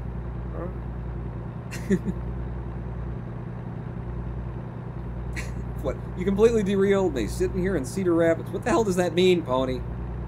Just let me be the God Emperor of Earth, I will solve everything. Like, for real, in acid. Says Evil Downer Polka. Why didn't they do that during the last election? It's not like 2016 was the first election. What, Looney 700? I'm missing some of chat. Damn it. Sorry, I get ranting, and, you know, I love to rant. And I stopped looking at chat for a while. We were supposed to do a live stream break. Maybe we'll have one right now. I'll pull off the road and we'll have one right friggin' now. Next place that I can find where I can, like, park and sleep. I don't necessarily need it, but maybe I will. Eventually. I've got... Is that my sleep meter there? When it's filled with blue, does that mean I'm tired? I don't know how it works. In the GPS, it's over there. Oh, you guys can't even see it. The chat's in the way. Oh, and that's not my lane. Completely derailed me. My rants. In my state of Michigan, that's where I left off. My state of Michigan, you can't vote outside of the two parties. I mean, you can vote outside of the two parties. You can vote for precisely... Oh, crap. You can vote for precisely who they put on the ballot. And the way that you get on the ballot is with money. It takes money to get on the ballot. It takes signatures, but it also takes money. And it works that way across most of the 50 states. And, you know, it's not a bad system when there's, like, one nation. You know, there's just one nation, and okay, so it takes a little money, it takes some signatures, and then you can get on the ballot. You don't want every Tom, Dick, and Harry on the ballot, obviously. That works when there's one state. When there's 50 fucking states of the Union, and most of the states of the Union operate that way, you need money and signatures in every single state just to get on the ballots. Democratic Party, Republican Party, they run the show. They don't need signatures, they don't need money. They're on. Their party is always on. No, you know, they don't have to do that shit. I mean, it doesn't matter. They've got the resources. The entire government is built of them and around them. They control the whole thing. So, yeah, they can do it if they need to, but it doesn't really matter. Like, they're on. They're the guys designing the ballots. You're going to be sure, yeah. They're not going to leave themselves off the ballot. Okay? If you want a third party... You want to be a serious third party in America? Imagine that. How do you bootstrap that? How do you organically grow a third party in America? 50 states. You have to come up with, you know, each state is going to have its own, like, requirements, like 10,000 signatures, plus such and such, you know, $1,000 in order to, you know, to get yourself name on the ballot. And you just got to do that in all the 50 states. You need to already be a massive political party in order for that to work for you. In other words, you need to be the Democratic or Republican Party. Oh, wow. Sounds like they've really locked this fucker down, haven't they? You know? You just can't... You don't have third-party options. I mean, we've got a Green Party. We've got some other parties that pop up in this state and that state and the other state. But the amount of representatives in our 535 seats of Congress that aren't Democrats or Republicans, I'm going to say, like, maybe 2? Maybe there's 2? I'm just guessing. I have no idea. If there's 2, if there's 2 or more than 2, I will be blown the fuck away. If there's more than, like, 1 Green Party representative and 1, I don't even know, representative in our... I'll just be blown away. Why? Because the system is designed to keep them out. In my state, I'm not allowed to write in a presidential candidate. I go out of my way, so you can't get on the ballot in the first place unless you got money and signatures. Fair enough. It's not fair enough, but fair enough. Now, let's say I go out of my way in an election year where the Democrats don't give me anyone to vote for, the Republicans don't give me anyone to vote for, but I still want to be a good citizen and, you know, make sure and vote for somebody. I go out of my way and try and find somebody to vote for. But now I'm tired, I could have gotten off and slept. I go out of my way, find that third-party candidate, I'm going to write him in. In the Michigan ballot, at least back in 2000... 2008? Back in 2008, I was not allowed. I was not allowed to vote to write in a third-party candidate. They just didn't do it in my state. You can't write in a third-party candidate. They just got it on fucking lockdown. And the fact that people just keep going out and voting for them, like, you're putting these two powers back into power over and over and over again, even when they're handing you representatives that you don't care for, you don't want, they don't represent you. But, you know, I'd feel guilty if I didn't. Yeah, good work. They guilt-tripped you. The fact that you're doing that, you are voting against democracy. Every time you do that. You go in there, you're voting against my ability to vote. Because as long as the Democratic and Republican parties are in power, I'm never going to have the option. I'm never going to have a serious option to be able to vote for who I want to. Why would they? What would be the point? What would be in it for them? There's nothing in it for them. They've got a system built right now that works really good, and the system they've designed keeps me from voting for anyone else outside of those parties. It keeps new parties from forming. It's perfect for them. And you keep voting for them, and I don't have a right to really vote in this country.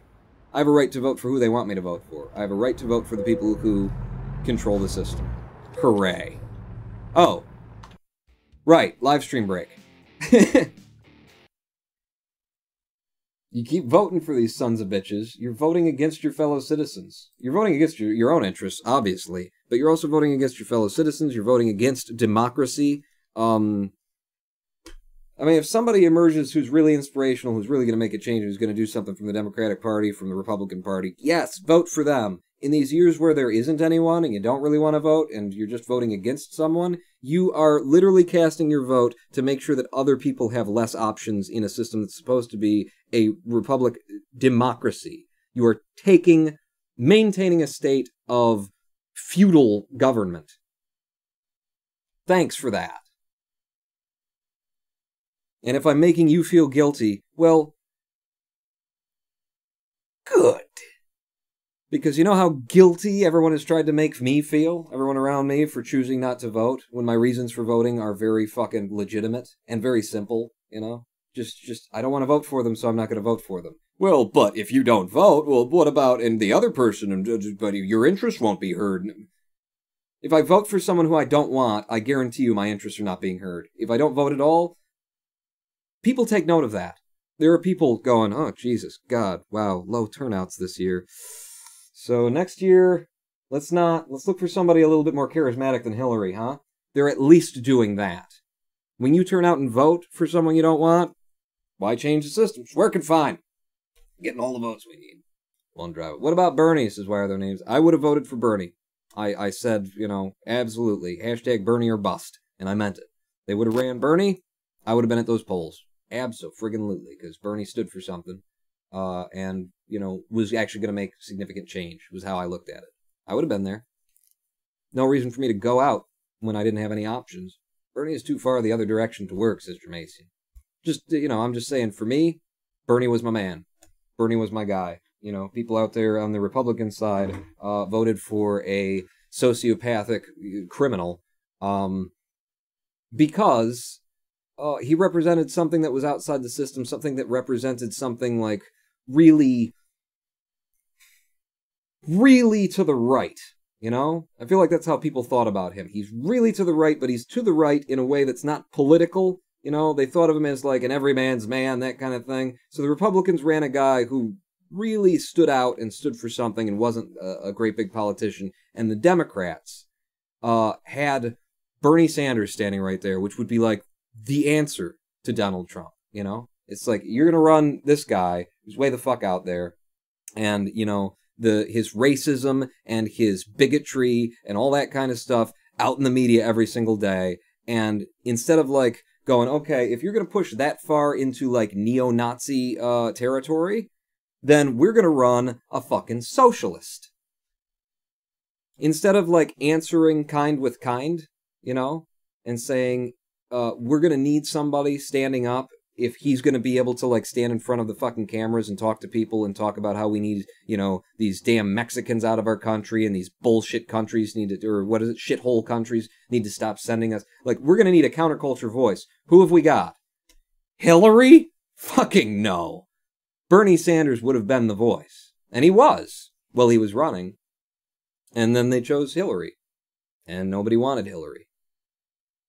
Another middling solution that was chosen because they're trying not to offend. They're not trying to inspire. They're trying not to offend. That's how our electoral system works. They don't want to lose your votes. They're not trying to get votes.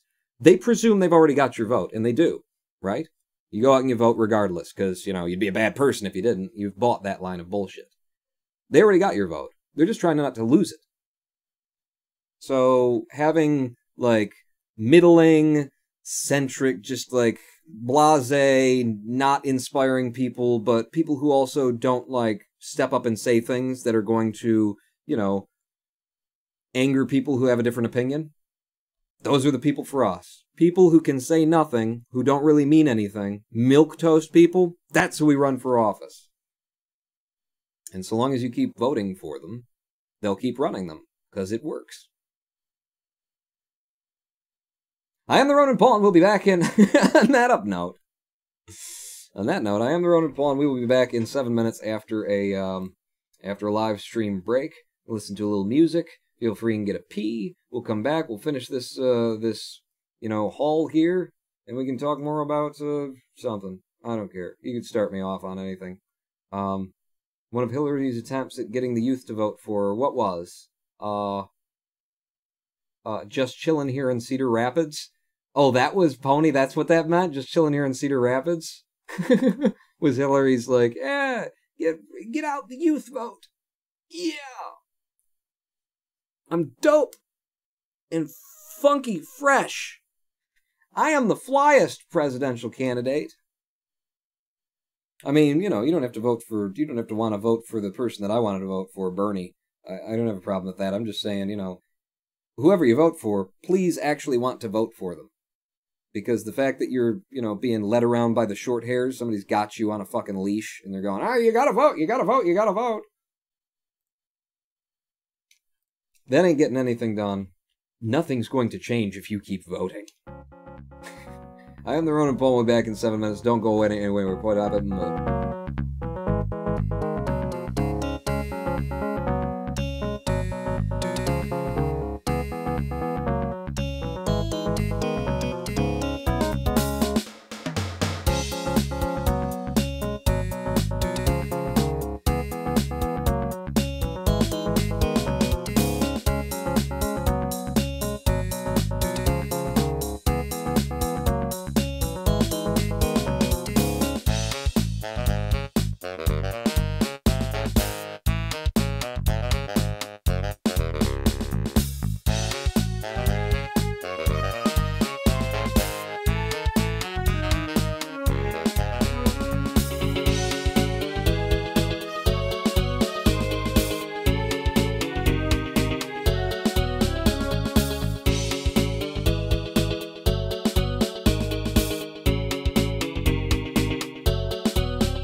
Hello, I am the Ronan Pawn, and welcome back to a twitch.tv/Ronan Pawn live stream that has turned very political, and I like it.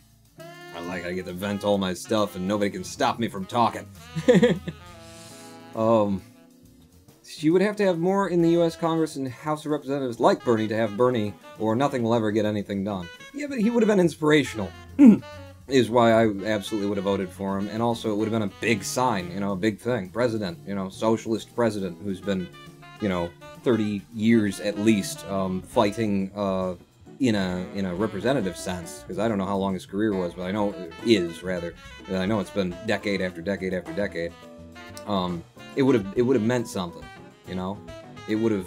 That would have been a person who would have been fulfilling the role of president, which in this country is absolutely to inspire other people. That's why I would have voted for him. Whether it would have gotten anything done, don't care. Don't care, you know. I feel like that's the problem. That's where the disconnect is with the American voting populace, is, that's the chess that you're playing with your vote, you know? It's not going to accomplish anything. We need to elect people who are going to move the, you know, pull in the opposite direction ever so gently in order to try and counterbalance and blah, blah, blah, blah. No, listen, you're just a voter. Just be a voter. Just vote for the person who represents, you know, you. And if they don't, then don't. You know? Like, I can't imagine that and I'm not saying we as in me and Dramasian or even me and Looney 700. I mean, like, me and, just, you know, the voting populace who does turn out to vote even when they don't want to. I can't imagine that's, like, our mindsets are that unresolvable. If they give you no one to vote for, surely you're not going to go out and vote for them anyway, right? Right? Surely? Like, I don't understand how that works. Like, you know, the party on paper represents a certain thing, and it's, you know, better than the other one, so I'm going to vote for, like, they give you just, you know, hypothetical situation, Stalin or Hitler. Are you going to turn out and vote for either of them? Because, well, you know, looking at it, historically speaking, Stalin actually killed more people. I mean, Hitler was more of a, no, I'm going to have to try and figure this out. Let's see, Hitler was more of like an inspiration for, you know, racist fucks, and you know, a lot of things kicked off from him, and Stalin had, you know, he was just kind of like vicious, just didn't make quite of an imp, but he did kill more people. Ah, Jesus. Stalin, Hitler. And, you know, that isn't the choice that we see ourselves presented with. You know, I'm not saying that Hillary v. Trump was a Stalin-Hitler situation. I'm just saying, from my perspective, neither of them were vote-worthy for me, so I didn't vote for either of them. And had there been someone vote-worthy in a third-party candidate who was on my ballot, then I would have voted for them. But given the fact that there was no one there, I don't vote. I don't vote for them. I have to imagine that we all agree on that at some level, right? It's just, like, we have different ideas of when someone becomes unvotable.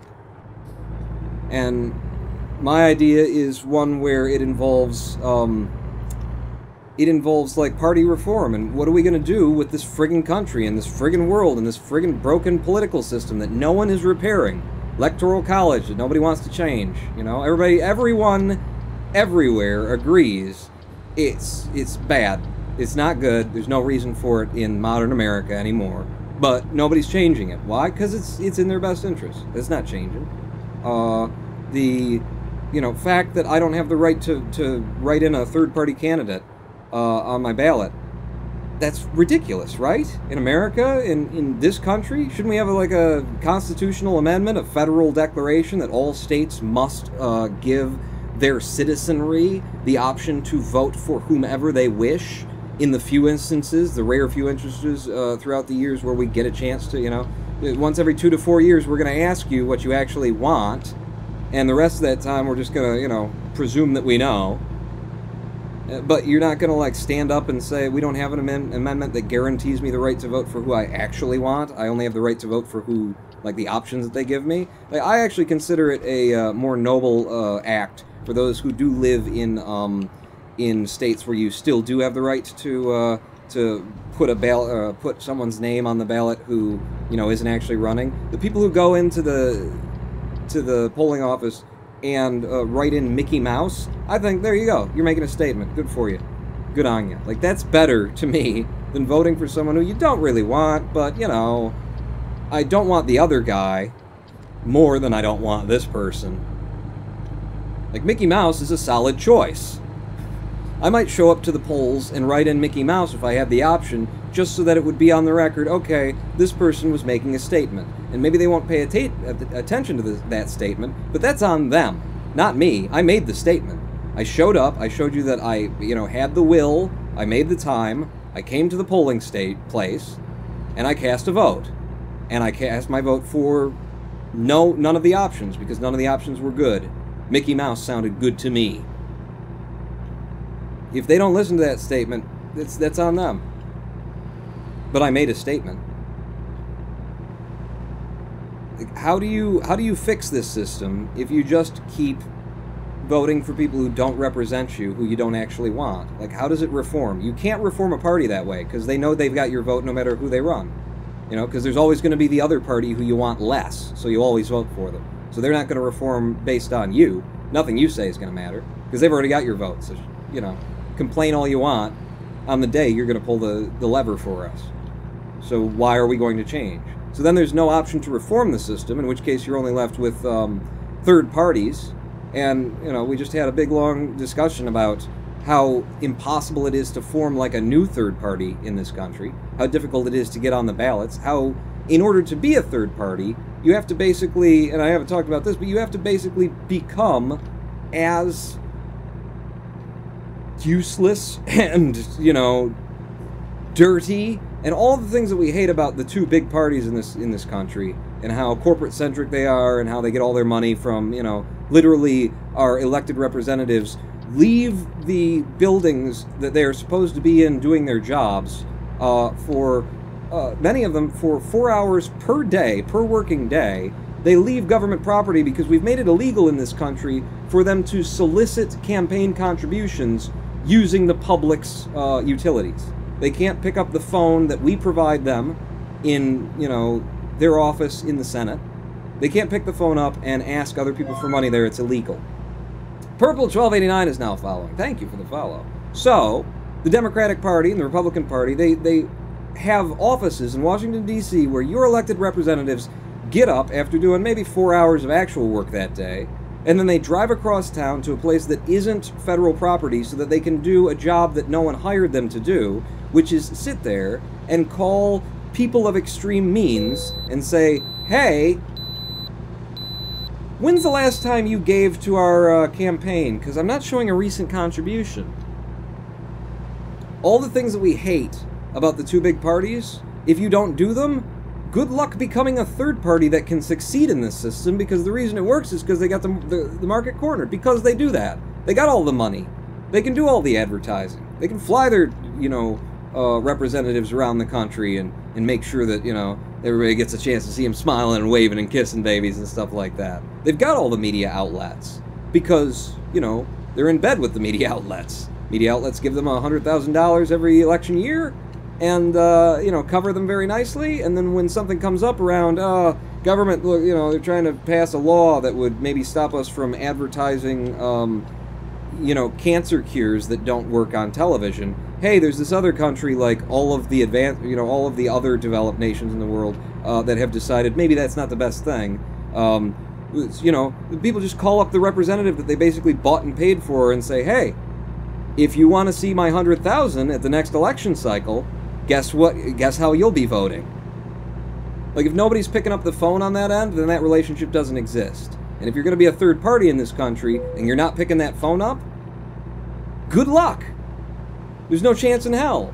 So if we aren't, like, don't have the will and wherewithal to not vote for people who are subpar, and just head out and vote for them because they're part of a party, and this is the party I vote for, and I don't want the other guy to win, so I'm going to vote for this person who I don't like, but is, you know, they're the Stalin to my Hitler. That a motorcycle parked? Was that a cop? If we don't have the wherewithal to, like, just not vote for them, then we can't reform the parties as they exist. And the way that the system is currently set up, the odds of getting a third party that's actually relevant in the United States of America, you know, might as well just play the lottery all your life. You got just about the same odds of seeing that come through, seeing that big check payday, as you do of seeing a third party become relevant in this system, where the two parties control it and decide how it works and make sure you can't write in third-party representatives in my state of Michigan. So how are we to get something better? Would be my question, if that's how we're going to do it. I sure love Twitch being behind by 5 minutes and then it suddenly realizes, oh god, what's going on? Common sense is not included in America. The land of the free, trademark. Freedom not included. Hologram 1. That country has oil, them to give them some freedom. What? Why are there no names? Well, Paul, that's the great thing about Trump. He has his own money. Trump is the closest thing to a third party you could ever vote for. Yeah. There you go. That's what you've got to do. Be so independently wealthy that it doesn't matter. Although Trump didn't have that much money. He wasn't that independently wealthy. And the man was, you know, the government was paying to fly him around on Air Force One and shit like that before he'd even won, you know. We had Secret Service that we're paying for this millionaire, supposedly, in order to keep him safe while he's, you know, going on television. Everybody's pointing at the cameras at him so that he can talk about, you know, his white, upper-class-centric plans for homogenizing the country and getting everyone of any ethnicity other than white Anglo-Saxon Protestant the fuck out. We're paying for that, you know, he's on the dole. The millionaire's on the dole of the American taxpayer so that he can run for office. Just beautiful system we've got, and so long as, you know, weak-willed people keep showing up to the polls to vote for people that they don't want, it never changes. There's no way of changing it, right? Like, I would love to hear someone tell me how it works out in the long run. Like, what's gonna happen? What's gonna change? We're just going to slowly and slowly slip deeper and deeper into what is already like a corporate autocracy that we've got in America, where the decisions that are made at the governmental level are not what's best for the American people, it's what's best for the corporations who are keeping the American people comfortable and docile and stupid. In the UK, we have a third central party, and it doesn't get many votes for some reason, despite being the most sane and rational party, says Iridial? Or Iridile? Iridile. I like that. It's like a crocodile, but it's iridescent. We've got some third parties here. Like two. Right? I mean, the thing is that, you know, being on the liberal side of things, I never really look across the aisle and say, well, the Tea Party, you know, it doesn't count for me. But okay, the Tea Party, that's technically a third party. And we got the Green Party, which is the, you know, the other third party. I mean, I'm not a conspiracy kind of guy, but the way it's set up, it almost looks like, you know, the two major parties concocted two third parties so that they could, you know, kind of maintain the illusion that you've got choice. It's not just us. Look. You could vote for the Tea Party or the Green Party. We'll have them on the ballots, and that will, you know, it will placate the masses.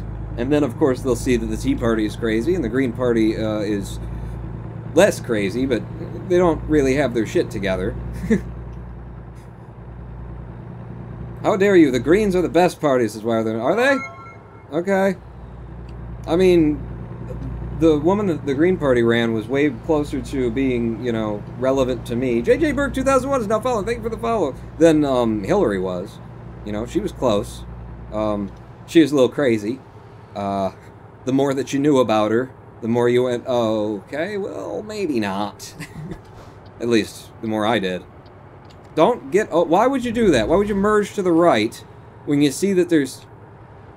And then merge back, and he just did it in my mirror. Good work. Good work. You voted for Hillary. No, I don't. I got nothing against somebody who voted for Hillary if they looked at Hillary and said, that's the woman for me. But I don't know anybody who did that. I know they're out there. I just don't know any of them. I know a lot of people who voted for Hillary because they felt obliged. Because they didn't want to see Trump in. And, you know, I get that mentality. But it's never going to work. You're never going to get a Democratic Party that's anything other than, like, we have been going through in this country, like, for the past I guess now it's probably like 20 years, we've been going through in this country a movement in which the right, the conservative party, just seems to keep getting further and further right and more conservative. At least in the, like, views that they espouse, the ideals, and the, you know, people on the streets side with posters just shouting horrible things. They just seem to keep getting righter and righter and more conservative, and I don't mean, like, fiscally conservative or conservative in a political sense. I mean a weird, like, Christian conservative way. They just keep getting further and further to the right is how it looks to me, and it's less about, like, fiscal conservatism and governmental conservatism, and it's about this, like, we've been brainwashed by Christianity to think that, you know, this is the way that God wants the world, or so. I don't know where the hell they're coming from, but they keep getting righter and righter, and the left keeps getting dragged further and further to the center. At this point, the Democratic Party is not a left party to me. I don't see any left in them. There's no left in them. You know, when Obama was running, he had a lot of things to say about corporatocracies and you know, government being in corporations' pockets, and then he got elected, and, you know, it went to hell. You know, immediately he was another corporate guy in the Democratic Party. And he didn't do horrible, you know. He was okay. He was good. He tended the ship. I didn't mind him. I didn't vote for him the first time around. Because I was really concerned about healthcare, and he didn't have a plan.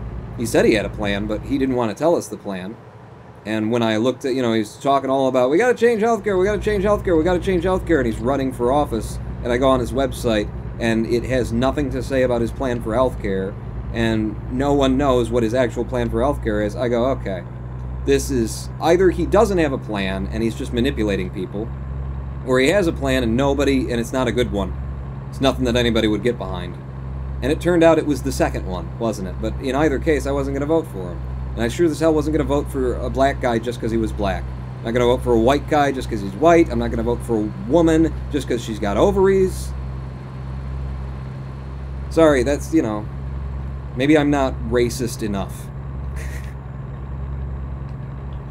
I didn't vote for him because he failed the litmus test on what he was talking about, what he made issues about, you know? We gotta fix this country's healthcare system. Okay, how? And another thing.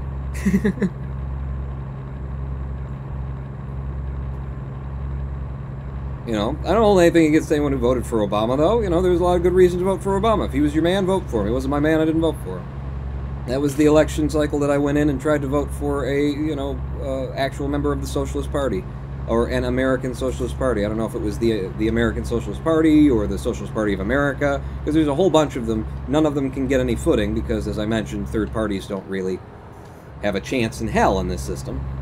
So there's a whole bunch of them kind of fractured out there, and whoever it was, I found a presidential candidate, a woman, who I voted for in 2000, or who I intended to vote for in 2008, who said, you know, we need to apologize to Iraq for what we've done, and we need to withdraw immediately. We need to close Guantanamo Bay immediately. We need to reform our laws and stop being terrorists ourselves in order to prevent terrorism. We need to stop torturing people. Like, everything that she was saying was what none of the people in the Democratic or Republican Party had the balls to say.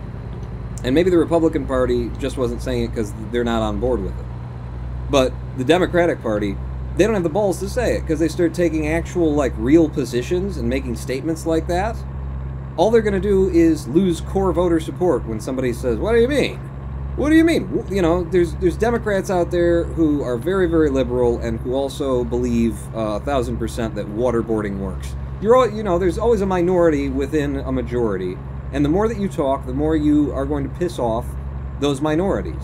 So, you know, the person who talks and actually, like, makes a statement and stands for something, they're going to lose votes, is how the election years look at it. And that's why you don't get people actually, like, saying things of virtue and matter on the political trail. And I, personally, look for people who have the testicles to actually take a position.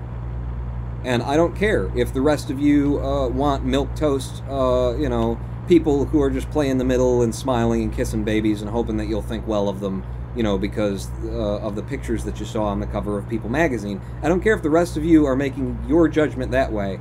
I'm making my judgment. And I'm looking for people who have the fucking balls to lead a country. And that starts by saying what needs to be said. It starts by telling me what you stand for. And even if you disagree with me, or, you know, something that you say goes against me, I'm not going to rule you out, especially, you know, if you've taken a risk to step out and say it. I'm going to give you credit for that. I'm going to say, well, that's not where I'm coming from, but, you know, fuck. That's a person capable of leading a country right there. Not a marketer, not somebody who's still living in high school, trying to convince trying to just, like, win a popularity contest. That's a person. Bernie Sanders stood on the floor of the United States Congress and delivered an hour and a half long address telling Congress how Nike and Intel and these nations that have moved to Malaysia and Korea have, Vietnam, Malaysia and Vietnam have basically set themselves up slave labor camps. And he laid it all out.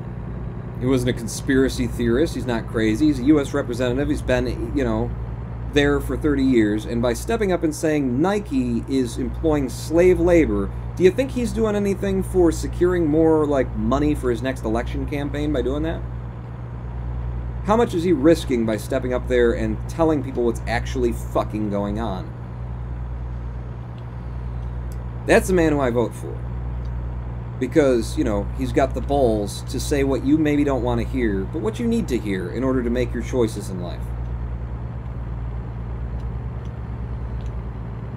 What are the odds that Hillary is ever going to stand up in front of a group of other politicians and talk about, you know, Walmart's third-party agencies that are making these cheap manufactured... Who, you know, what are the odds that Hillary indicts a fucking corporation that could give her money to support her campaign?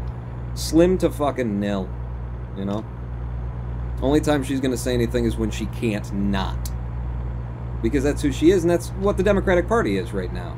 It's a bunch of people playing ball, playing the game, you know, shaking hands with everybody, getting dirty every day in every way because they're justifying it in their heads. You got to get dirty in order to make a difference. You got to be down there in the mud. And there you got Bernie Sanders, a man who spent a political career, like, actually standing for something. And I'm sure Bernie has gotten down in the mud and had to get dirty and make agreements and deals and stuff like that. But the difference is, you know, Bernie actually feels it when he does it. You know? I mean, just from afar, I look at him and say, yeah, he's a man who could lead, which means he would make the hard decisions, and he would, you know, he would shake the hands that need to be shaken if it's in the interest of the American people. He would do that, absolutely. But he's going to know what he just did. He's going to feel bad about it. And he's not going to just do it again habitually. Democratic Party is built on shady fucking deals. Republican Party is shady fucking deals. The Democratic Party is built on them. And they all think that they're doing, you know, a bit of evil in order to do a bit of good. And that just kind of wraps right back around to the electorate, doesn't it? A little bit of evil to do a bit of good. I'm going to vote for someone who doesn't really represent my interests, who isn't going to, you know, who doesn't inspire me, who I don't want, you know, my children to think of as the President of the United States of America. I'm going to vote for them because it's a little bit of evil to do a little bit of good.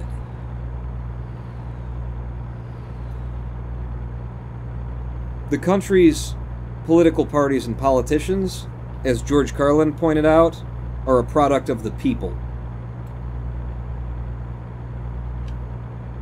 Bullshit in, bullshit out. Is that how he said it? It's a closed system, okay? You have weak-willed, spineless people who don't really stand for anything, and that's your pool from which you pull your, you know, politicians. Then how do you expect your politicians to be any better? I'm really not, you know, I'm grinding, you know. I know. It's scaring people off, you know, making people feel bad or putting them in defensive positions instead of being like, come over to my position, you're the positives, that kind of thing. I'm just, like, grinding. But you know, it's catharsis for me, because I live in this world where, you know, every time an election cycle comes around, a bunch of people go out to vote for people they don't care about, and then all the while they're telling me that I'm doing something wrong by having standards.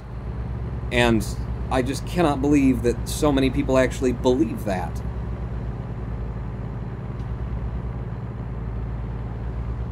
It's like being, you know, insane in a room full of sane people, or what is probably a lot more likely, being sane in a room full of insane people. And it's just, it's hard for me to hold on to my sanity in the face of all this ridiculousness. So, yeah, it's catharsis for me to talk about this and lay it all out and say, you know, how? How do you make sense of that? How's it ever going to change? How are things ever going to get better?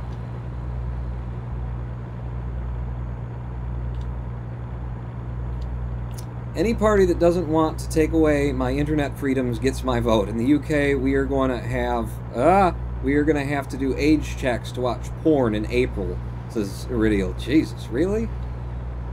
Oh yeah, Looney700 says, there's this South Park episode, a choice between a giant douche and a turd sandwich. Yeah, and the moral of that lesson was at the end, I think it was Kyle, wasn't it?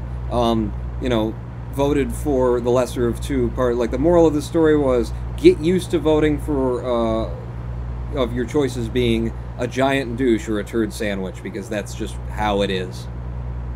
I mean, it's South Park, so it's a joke, but damn. This nation is a product of the people, just like this world is a product of the people, a product of our choices and how we choose to behave and what we think is important and what's not important. Just like the universe, it's karma, baby. What you do becomes what you get. Your energy goes out into the universe, it's bouncing out there, it's all out there now, you know? What did I do today? What did you add to today outside, you know? You sent your energy out there. It's a closed system. Horse shit in, horse shit out. Your energy of your actions is now bouncing around out there, and maybe it doesn't come back and splat you in the face, but it usually does, because it's bouncing around out there. If your actions show a lack of, like, commitment, you're going to be surrounded by people who lack commitment. Little kids aren't effing stupid, they'll find a way around the checks, yeah. Yeah, maybe it's their plan to increase technological abilities of kids, says the Iridial one. Yeah, UK is going to have the best hackers. China and Russia are going to be like, damn, how did they do it? Well, we just put all the porn behind a firewall, and then every kid in the world, or every kid in the UK, figured out how to, you know, break down a firewall. I'm trying to remember of what attacks are used to break down a firewall, but I can't remember. SHA or something like that? SSH attacks? The Green Party, the English Green Party, needs to be in power, says why are there no names? Oh, okay. I don't know. We got enough problems over here. I don't know about anybody else's parties. It's comforting to know there are other people out there are satisfied with politics right now. Oh, nobody's ever satisfied with politics, but I do definitely feel, you know, a little bit. I get the feel. I know what you're talking about, Iridial, though. You know, I feel alone out here. I feel very alone out here. You know? I made that one video on Ronan Pwan Presents channel kind of talking about this stuff, but I really need to, you know, make a properly scripted, thought out, maybe even like produced and well edited kind of something video to go out there. Like the next election cycle, I really, really need to put out a video that says, don't vote. You know, a title like that would get some attention. Do not get out the vote. And then explain to people why it's important for you to not vote for people you don't want. If there's someone that you want, then get out and vote. Get out there and vote for them. If you don't say anything, then they're not going to get elected. Sure, sure, sure.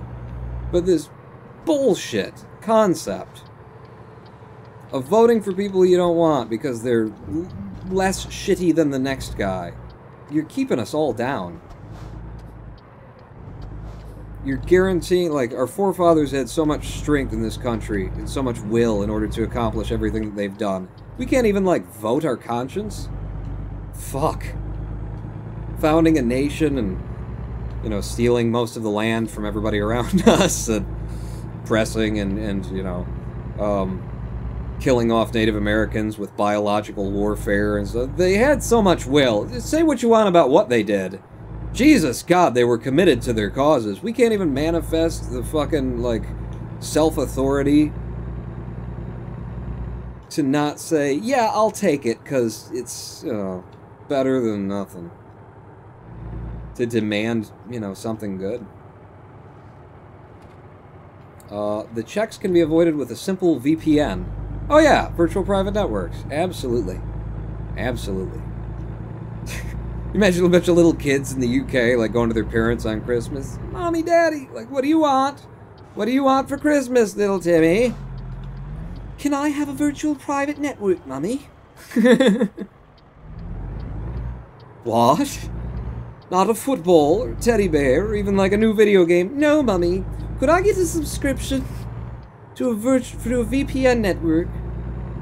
Why do you want it? No reason. No reason at all. I just hate, you know, I hate being made to... People trying to make me feel guilty about doing what is objectively the right thing. You should feel guilty. What are you doing? You're voting your conscience? You're not voting for people that you don't like? Oh my God, you're a bad citizen. You have no right to complain about the state of the system. You kidding me? The only one who does have a right to complain about the state of the system. Alright, where do you need it? I'm getting better at... Oh, God. I'm not good at this one. I'm not good at this one. They're gonna be parked in the back corner. I think I managed it. I know I've managed it once before. I might have managed it the last time, too. This is effing impossible, though. This is significantly difficult. It's significant, is what it is. It's difficultly. This is what it is. Okay, pull it, pull it, pull it. I can't even see the trailer back there. Do I have, like, more lights I could turn on? It's really friggin' dark. Okay. Yeah, I can't see that. I'm pretty sure you guys can see it on the live stream somehow, like, it goes out. Maybe my darkness on my, my monitor, my contrast is too friggin' good. Whenever I watch the live streams back, you know, you guys are seeing way more than I am. But I can't even see which direction I've got the thing turning in right now, let alone anything else. I'm swinging back here just out of... I'm pretty sure this is how it's supposed to go. Nis. Hey, there we go. There's some lights back there. Oh, yeah, I'm gonna hit something. Okay. Just need to, like, straighten it out a little bit. Straighten it out and in this direction. Get past those boxes behind me straight, and then I gotta make a corner. Are my wheels straight? I have no idea. It's too dark for me to see. I can't see a damn thing. Can anyone see a damn thing? Okay, a little bit of turn to the left to avoid those boxes that we saw last time. There you go. Oh, fucking hell. I can't see nothing. This mirror is completely useless to me. I should have a nap so that the day can come around so I can fucking park because nobody put a street lamp up where I needed it. Thanks! Thanks! Okay, pull forward a bit like this. Then when you back it up, you'll be swinging it in that direction. Okay. Straight back now. Straight back. I don't think it went straight back. I think it angled at the things that I need it to not angle at. I don't know what I'm looking at. You guys are gonna have to tell me. Paul, we don't all sound like little Tim. Mummy, Daddy, can I have a virtual private network? I have no idea what's back there. I cannot exaggerate. I'm not exaggerating. What the hell is there? Let's see. Lights, lights, lights, lights, lights, lights. What am I supposed to do with this? You guys need to elect Elon. I would get behind that. I would absolutely get behind that. And that's another situation where, you know, there's it's not a third party, but here's a man who could basically be a third party. Why? Independently wealthy. You know? Ross Perot was an interesting candidate back when he said that he might maybe run and then said, yep, I'm going to... Oh, God, I turned the lights off. I'm going to run. I'm doing it. And then changed his mind and all that kind of... He was an interesting candidate because he was self-made. He was never going to need, you know, more money from corporations. He was weird. He was crazy. He was a maniac. But he was an interesting candidate. At least to me. I thought he was furious. I mean, I wasn't old enough to vote for anybody back then, but... also, very good for comedians. Oh my god. Ross Perot? Beautiful. Beautiful individual for if you're trying to do, like, impressions, and... I don't...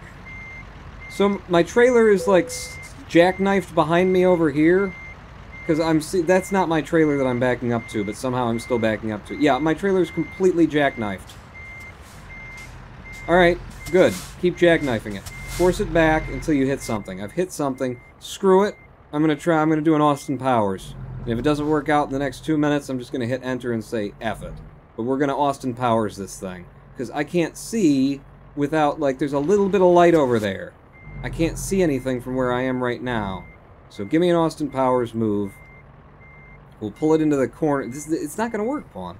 You don't have enough... You need to make the turn the way you were trying to make the turn, but I can't see in order to make the turn because there's no fucking light where they want me to park it. Like, that's not enough corner for me to do anything with this truck. Yeah, I can't do it. There's no way I was gonna... There was nothing. There's no chance in hell until morning. I have 3, says Jermaine. Oh, I could have changed to an exterior camera angle. I never do that. You're right. I could have done that. Can't you guys just use all your guns to force Elon to be in power?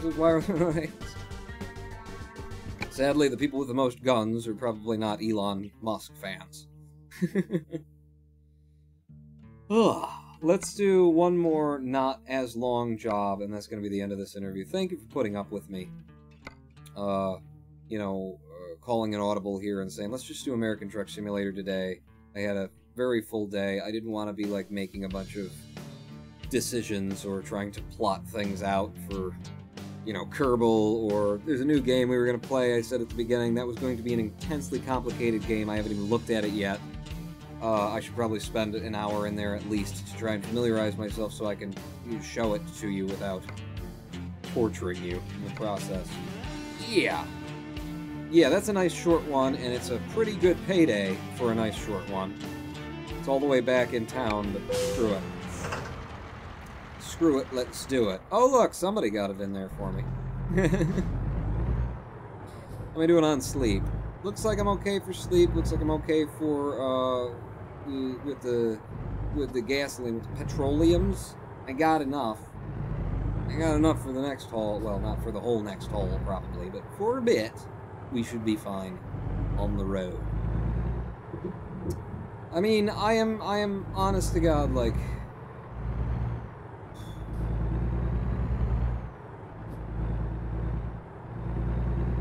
If I had a support structure or something like that, I would not be opposed to running for office.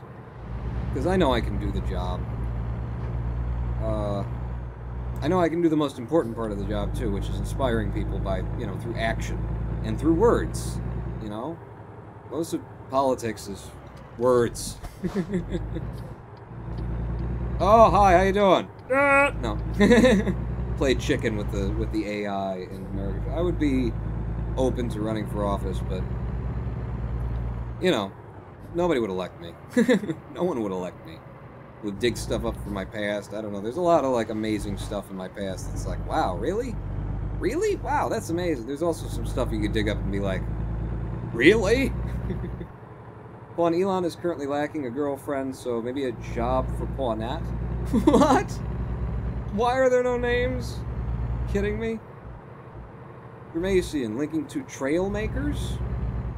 Is that a game?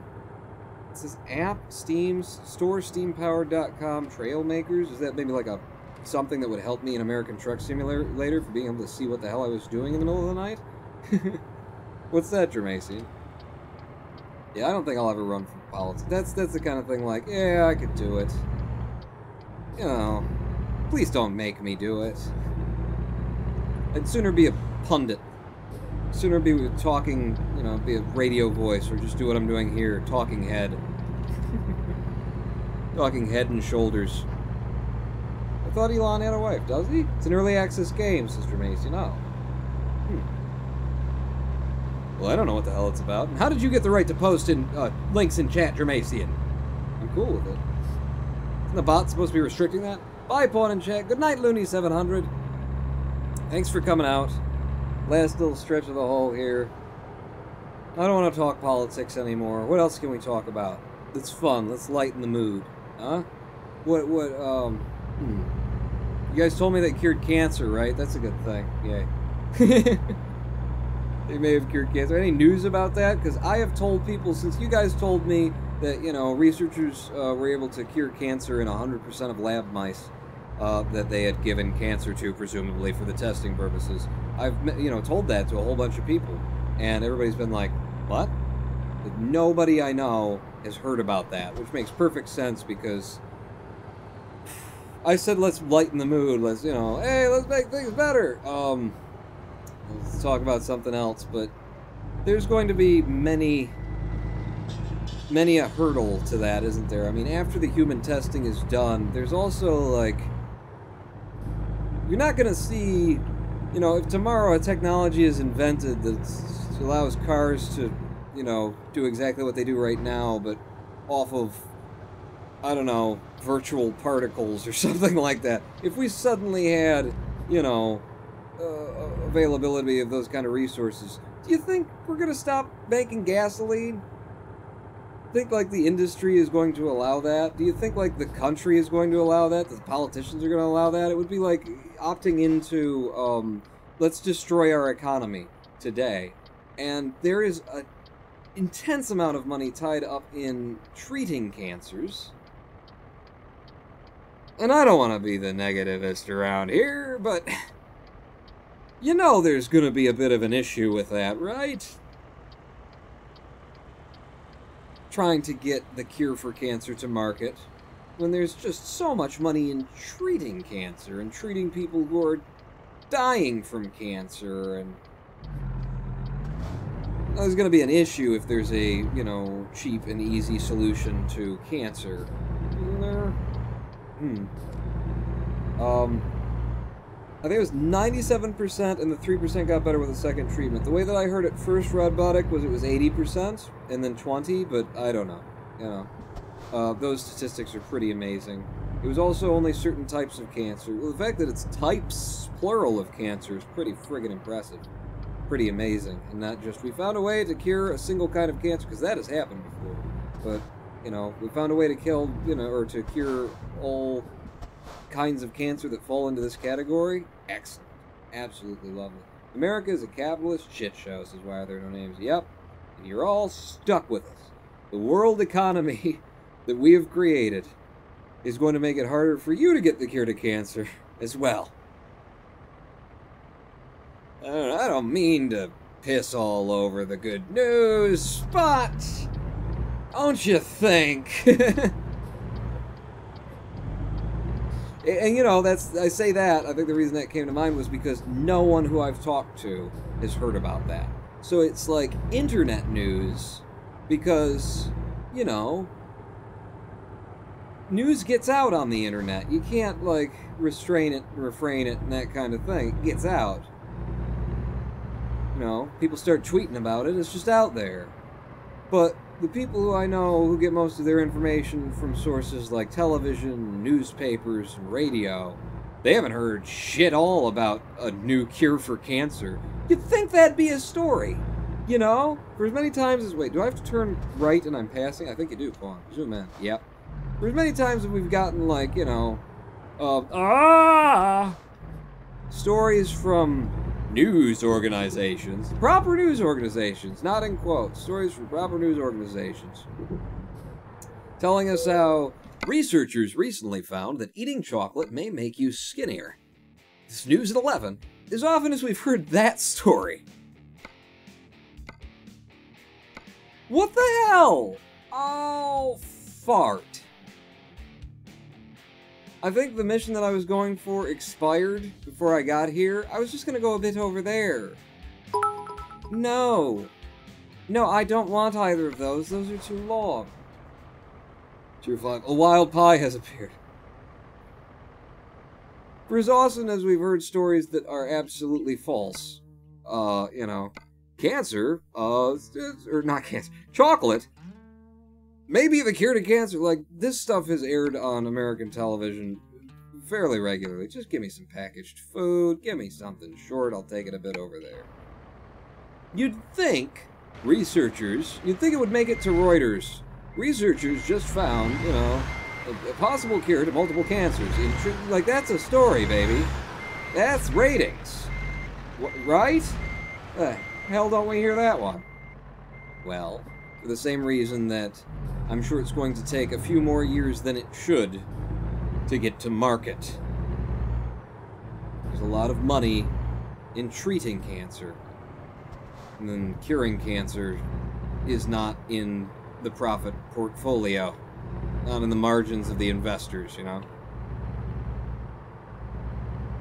Don't worry about the pawn. The free market will regulate the cancer treatments. This is a secret to every phony. Yeah, it'll all work out well. Yo, not Gabriel. Thank you for the follow. Jesus. Got Bill Nye, input output, nut, Brazil nut, angel man. Thank you for the,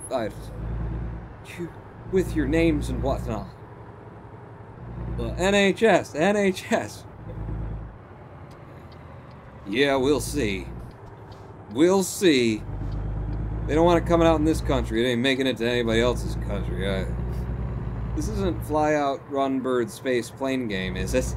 What? Fly Out, Run Bird Space game. No, we're playing that later. I didn't have it in me today. Honestly, we human beings are more like the effing Ferengi than we like to admit. Aren't we, though? Just a bit. Just a bit. You know, we just do a little evil to do a little good. You know?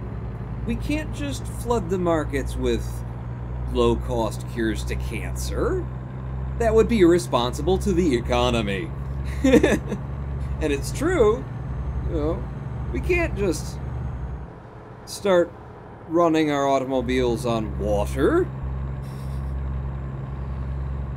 Be irresponsible to the economy. Do you know how many nations in the world rely on the monies that people are paying them for the massive oil riches there? Do you know how many they would completely ruin all the world economy would go to shit? The stock market would tank. It would drive us into. It's all correct. We just have to do a little evil in order to do a little good.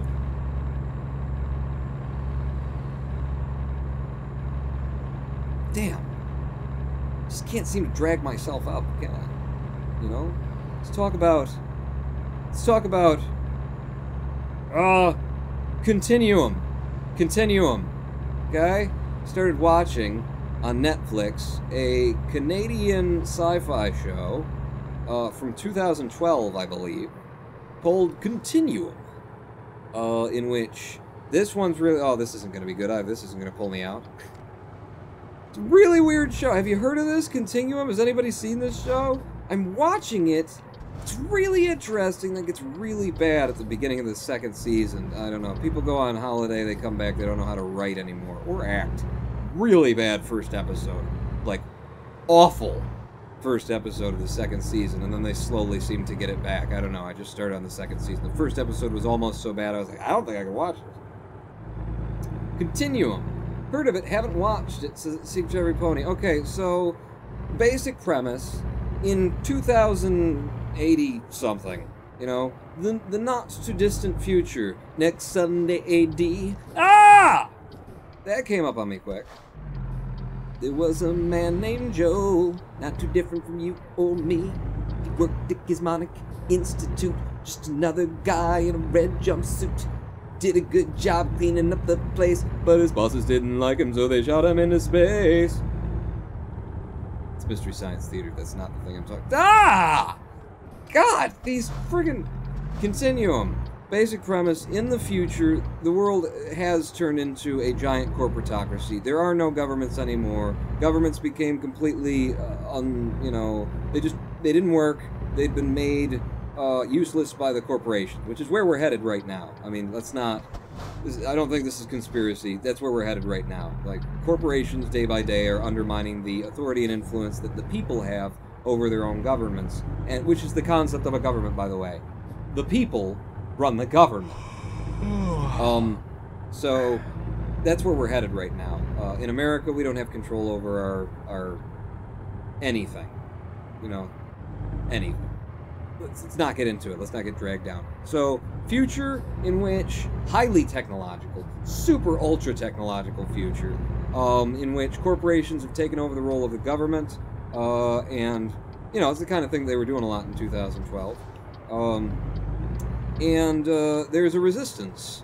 There's a resistance that gets together, and they bomb like the corporate headquarters buildings 9/11 style, knock one building into another, which falls into another, like 30,000 people killed in this terrorist event in order to try and kill the 12 CEOs that were meeting in a building and deciding the fate of the world, because the people have no authority anymore in this version of the world that they're telling. Ooh. Let's go to Chianti. Kayenta? Kayenta, probably. Kayenta. Yeah. It sounds like Native American. Kayenta, Arizona. Let's take some frozen food to Kayenta. Only for mature viewers, the Snowman Olaf. Yeah, I decided the topics of conversation around here tend to be mature.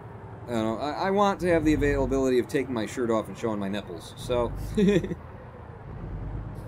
So, not too distant future, super technologically advanced, corporations run everything, there's a resistance. The resistance bombs buildings, kills 30,000 people in these 3 buildings in order to hit the targets, the CEOs who have, you know, overthrown the American government, or not the American government, but all the world's governments that run the whole show now.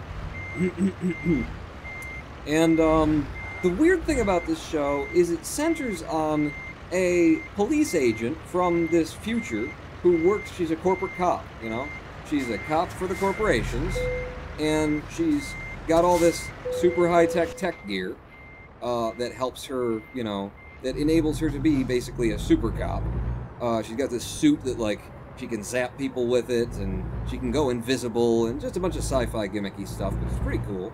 So she's got this suit. But the thing is that it centers on her, and it never really...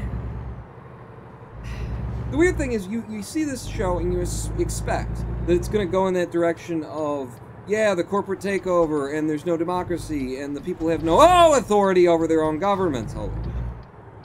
And, you know, a really bad thing, and so you expect that it's going to be pro the revolutionaries, even when they're doing, like, their terrorist actions and stuff. It's gonna, like, eventually justify them and say, you know, this is why, and, you know, this is how bad life was in the future that they were from, and da-da-da-da-da. It never really gets around to that, or at least it hasn't in the entire first season, plus 4 episodes into the second season. It's straddling the line, it's almost pro-corporate. Like, the stories keep being told from the perspective of this clearly, you know, upper-class woman in a society where you have to assume there's not much middle class. They don't go into it. You expect they're going to go there. They're going to talk about how the future got so bad and all these people and why there's a resistance and a revolution that's willing to kill all these people in order to fight the corporatocracy and regain the freedoms, because, you know, there's got to be just horrible things on the ground level for the lower class, which, you know, there's no middle class anymore. You assume all this is going to come into it. It doesn't. They just keep looking at this from the perspective of this upper middle class woman whose husband is like the, you know, the #1 to the biggest, most important CEO guy in the world, who's got all the technology and all the power, and he's a genius, and he made all the technology, so he became the most, the richest and the most powerful, and he's a genius, and all that kind of stuff. So she's, like, upper class. They keep, like, showing it from that perspective and never explaining, like, the motivation of the resistance. They occasionally, like, just mention it as a side thing, you know, a little piece comes out, but they never go back to it. They never explain it. It's really fucking weird. It caught my attention. I kept watching it because I'm like, I can't believe you took it this direction. And that you still seem to be taking it this direction. I'm kind of watching it, still, waiting for the other shoe to drop. When are you going to explain the motivation of these other characters? They keep painting the revolutionary resistance people as horrible, horrible terrorist motherfuckers and just killing innocent people and don't care in order to, like, you know, get their agenda done. And, you know, those are the characters. That's who they wrote. They're not painting them that way. That's how they wrote them. That's who they are. But it's just weird that they don't justify their reasons or rationale, that they're just like, they're just leaving these people as, like, you know, they're treating them like Al-Qaeda. You know? They're just terrorists. They're evil. And it's like, what the fuck kind of setup for a series is this? So it's caught my attention. It's very interesting. The first season was really, you know, it was good in its way. I'm not enjoying it, but the most interesting thing about it is that it's like pro-capitalist or pro-corporate, even though it's painting this scenario where the corporations have gotten rid of all of the world's nations. They run everything and they don't ask your permission. Have you ever heard of Lilyhammer? It's a fantastically funny Norwegian crime show about a New York mafioso who goes into witness protection in a sleepy Norwegian town. I have not heard of that, a guy goes by. What was the name of this series? I missed it. It's, Continuum. It's on Netflix right now. Tier 100, bad writing and no development of the story, says Drew Mason. Are you explaining, like, the story that I'm telling right now? It's kind of, yes, but it's bad writing in a good way. They tell good stories. I'm just sitting here going, when is the other shoe gonna drop? When are you gonna justify the revolution, the resistance? When are you gonna, like... you can paint them as evil, horrible, asshole terrorists who killed 30,000 innocent people in the corporate buildings. You know, like, when are you gonna get around to that, like, perspective of, yeah, they were innocent, but, you know, they were serving the corporations that are oppressing them, like... You don't have to believe that perspective, but sooner or later you gotta touch on it, right? No, apparently not. I mean, they keep, and it's weird because they're not 100% pro-corporate. They do keep, like, putting things in there where the corporation is, like, making, you know, super military guys, and then they decide to, like, cancel the program because it's too expensive, and so, you know, they just give the doctors the orders. Well, it was a really good test. We've proven that it can be done, but it's just too expensive for us. Time to shut it down. So kill all the super soldiers off, because we can't have them walking around the streets. So they're like coming to, you know, they're not painting the corporations as the good guys exclusively, but they are spending way more time painting the, you know, the proletariat resistance as the bad guys than they are mentioning the corporations as the bad guys. It's really weird. But so, I still haven't gotten to the premise. All that happens in the future. The first episode is just setting the whole thing up. They basically, the revolutionaries are sentenced to be killed. They're sentenced to be killed by the corporations at, like, a public event. And due to some kind of conspiracy that they, you know, reveal slowly over the course of the first season, all the revolutionaries actually get sent back in time by the device that was supposed to kill them. I won't even go into it. Basically, they get sent back in time to 2012, and along with them came our heroine, the woman who's the corporate cop. It's such a weird series, and it does this kind of conservative angle too. Like it's so fucking weird. It's like pro-torture and stuff like that. It's pro-torture. Like they start up in the first episode. They show, like, one of the methods of the police is, instead of, like, arresting people for doing crimes, you know, if it's a crime that they feel like they can leave them on the streets for, they inject them with a chemical, and then they just tell them, it's up to you, either show up to you know, the jailhouse in 5 hours or suffer the pain. Like, they inject them with a chemical that's going to torture them if they don't turn themselves in 5 hours from now. She uses injectables to coerce testimony. Like, she basically just, you know, injects people with truth serum. Like, it's pro-torture and stuff like that, and the series does it in such a way as they just don't address any of the issues with it. She just does it, and it's got this kind of Charles Bronson kind of attitude about it of, you know, hey, it's just what you gotta do, right? We're trying to fight terrorism out here. They just don't address it. The fact that they don't address it just keeps me staring at it like... It's not exactly a train wreck, but it's a train that just is wobbling back and forth, and I'm like, it's gonna wreck sooner or later. I can't turn my eyes away.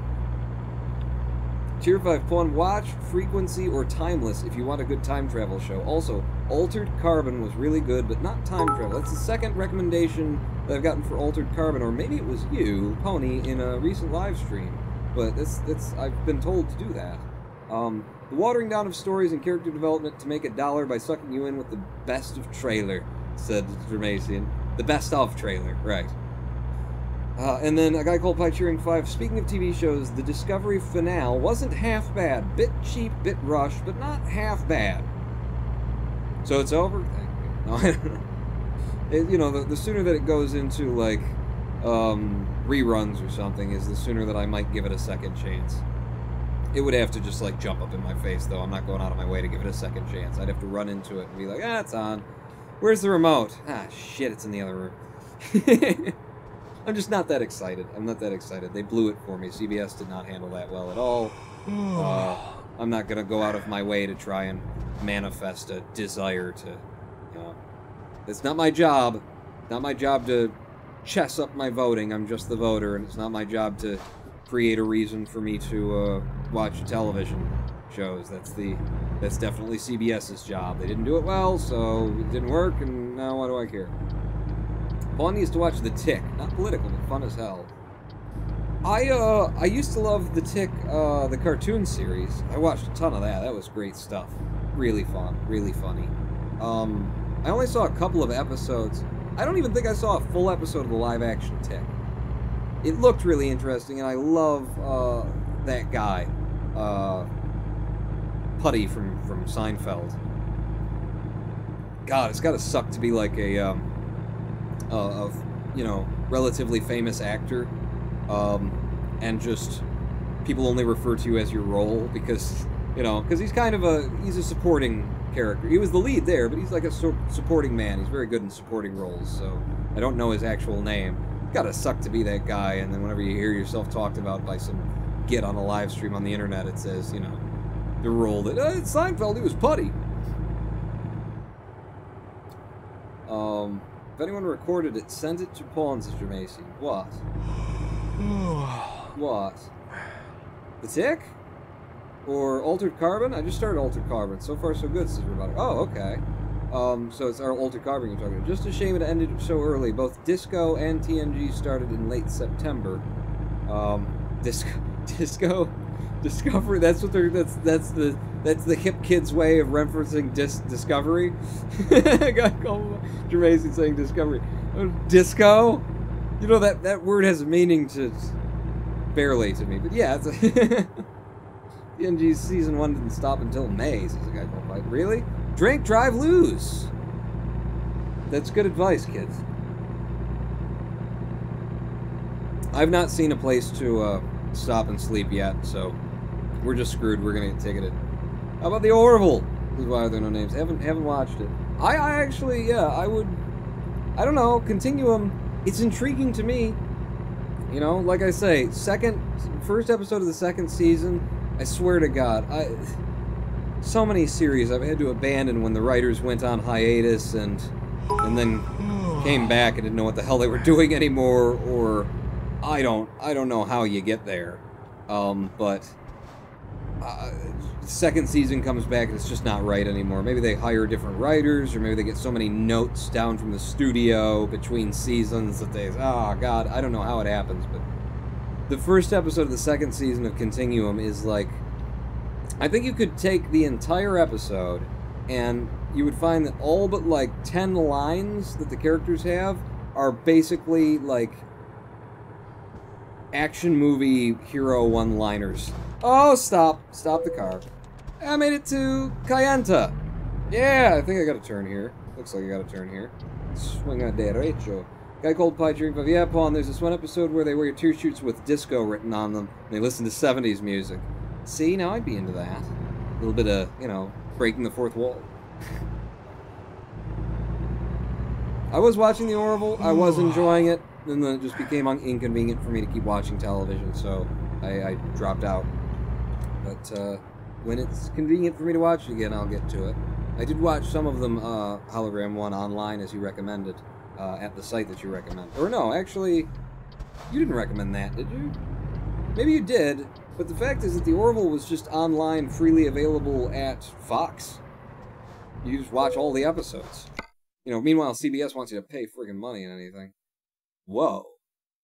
A skilled truck driver can deal...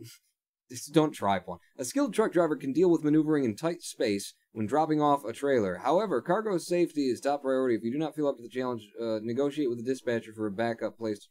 So, this would be like, I probably need to be like a higher level to even try this. I wonder what 150 XP would be, where they would want me.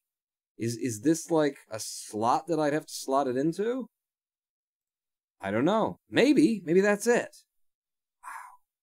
I didn't know that was a thing. I want to see that now. I mean, Lord knows I won't be able to do it. But I want to see it. I want to try it someday. I did give you a website. I used the website for Orville because internet. Okay, that was it, Hologram one. Turned out they were just putting all the Orville episodes on Fox, so I ended up watching them there. I think I watched one of them at the site you sent me, though, so thank you. So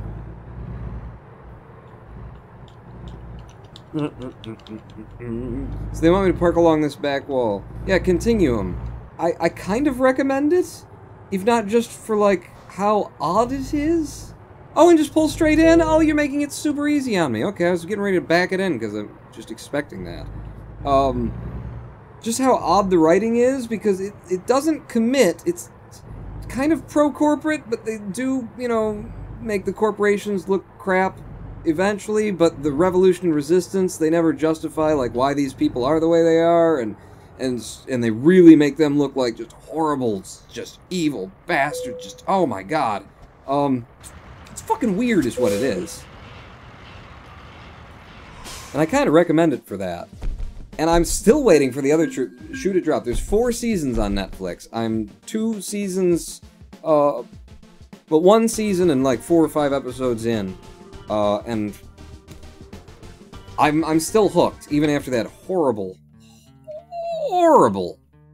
first episode of the 2nd season. And the main character went from being like, she had a personality, she had a certain way about her, she was, you know, she's a badass, but she wasn't like a, you know, put the sunglasses on and then the music starts in the background, CSI Miami kind of badass. In that first episode of season 2, she is exactly that kind of badass, you know? Just taking them off, putting them on. I mean, there weren't sunglasses involved, but you know what I mean. It was horrible writing. The whole fucking thing. There was only one actor, or actress, actually, in the whole episode who was able to, like, carry the bad writing, and it wasn't, like, vomitously awful when she was giving her lines, but her lines were still awful. She just made them work. No one else on the cast could make them work. So, you know, I would hire that woman for my next movie. I would absolutely. More fragile cargo, more fuel economy. Give me more fuel economy. You know, what can be fragiler than dynamite? And I just delivered that successfully. Kind of. Ladies and gentlemen, we have come to the end of the live stream here. Yeah. Continuum on Netflix. Watch it for the spectacle. It's good. It's good, and it's not... I don't know, it's like it's a good show with bad writing. The writing is... Oh, I don't know how to describe it, that's why I keep watching it, because I just can't... It's good enough to keep me watching. Spoon! Said, why are there no names? Wait, what? This is a guy called Pie? Me too, right? It's been like 22 minutes, Spawn, says a guy called Pie. I don't like this. What do you mean it's been 22 minutes? We've been live streaming since 4 p.m. Yes, we've definitely come to the end of the live stream. Thank you for putting up with the fact that I've, you know, changed games and didn't even put a wig on, or a dress, or the makeup for this live stream. You know, reflect on the good things. Whitney made it to rehab. And I don't know what's going to come from tomorrow. I really, really, really hope I do not hear from her for 5 days. And I really, really hope that on the 5th day she's calling me from rehab. Really hope that. I don't want her to show up here in 2 or 3 days because I have to kick her out. You know, I can't let her back in. I can't. For her sake, for my sake, but for her sake, if she comes back and she didn't do the rehab, you know, I gotta be the one to put the pressure on. I gotta be the bad guy. and I am capable of that. So, Pawn, has Whitney seen you in the dress yet? Says Steve Every Pony. No, she didn't. No, she hasn't. Shortest 3 hours of my life, says a guy called Pie. I'm sorry. We talked about so many things, and I'm so tired. Go Whitney, says why are there no names? Yes, go Whitney. I believe in you. You can do it. That's great. Just had a dead 15-year-old OD on my last paramedic shift. I hope she does well. Jesus, Snowman Olaf. I'm sorry. It's just my job. I'm sorry. I'm still sorry. Oh. How do you wrap this up? I don't know. I'll wrap this up on this note. Just go a completely different angle. Monday, Monday, February 19th? Is it? This Monday? Not this month, not today. But this Monday, February 19th, Netflix will have the live-action Full Metal Alchemist movie from Japan. And I'm gonna have a viewing party. Well, actually, I talked my friend Greg into having the viewing party, but I'm gonna go to his house and have the viewing party with another friend. We're gonna go watch Full Metal Alchemist. I don't know that it's going to be any good, but I don't care. It's Full Metal Alchemist, and I very much loved that anime series. And here's your notice in case you hadn't heard. They're gonna have the live-action Full Metal Alchemist film from Japan on Netflix Monday the 19th. No spoilers. I already know the story. Christ, they made the story in the anime like 2 or 3 times, right? Definitely twice. They made the second one because I guess it's more consistent to the original manga, and I don't care. I loved the first one. There was, I was fine with everything that they did with the first one. I didn't need a second one. So I didn't really watch Brotherhood, which was the remake of the series that was more consistent to the manga, and was beautiful because they got a lot more money and funding because it had become so popular by the time they made Brotherhood. Really weird choice to just make the whole thing again and reintroduce all the characters like you don't already know them and everything. Tier 100, YouTube live stream of you reacting. I'll be watching at Greg's house. I don't think I want to take my camcorder over and point it at us so that you can have like a time lapse of me going, ooh, ah, ah. Didn't heard about this. I recommend Full Metal Alchemist. I only saw, one episode of Brotherhood. I don't know. I liked the original. I recommend that one if you haven't seen it. I'm pretty sure that's also on Netflix. I think they got both of them. I think they got the original series and Brotherhood on Netflix. I just want to talk about something that was irrelevant for the end of the live stream. Just so you know, Full Metal Alchemist. My buddy Brandon is going to come down. Hopefully, he's very busy, but he's got a lot of time next week, which is uncharacteristic. But my buddy Brandon's going to come down, and I'm going to go over to my Greg's house. We're all going to meet up at Greg's house. And Brandon, who I made that movie with, I'm Going to Break Your Heart, short film, who I edited and stuff. He has a tattoo on his arm of the emblem on the main character's coat in Full Metal Alchemist, of Edward Elric's family crest, so to speak, on the back of his coat. He had that tattooed to his shoulder because that series meant so much to him. Bye, Pawn. Also, Spoon!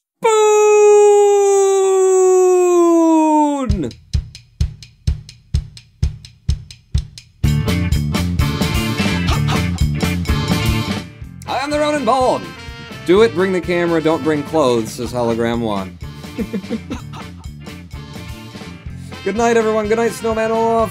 Thank you all for coming out. We'll be back on Wednesday with, I guess it's going to be a proper Zen's Day. More American Truck Simulator. I will try to pick another game for Zen's Day. I heard something about a world of goo. On out! She was clean and she was white. In it swam the Savior.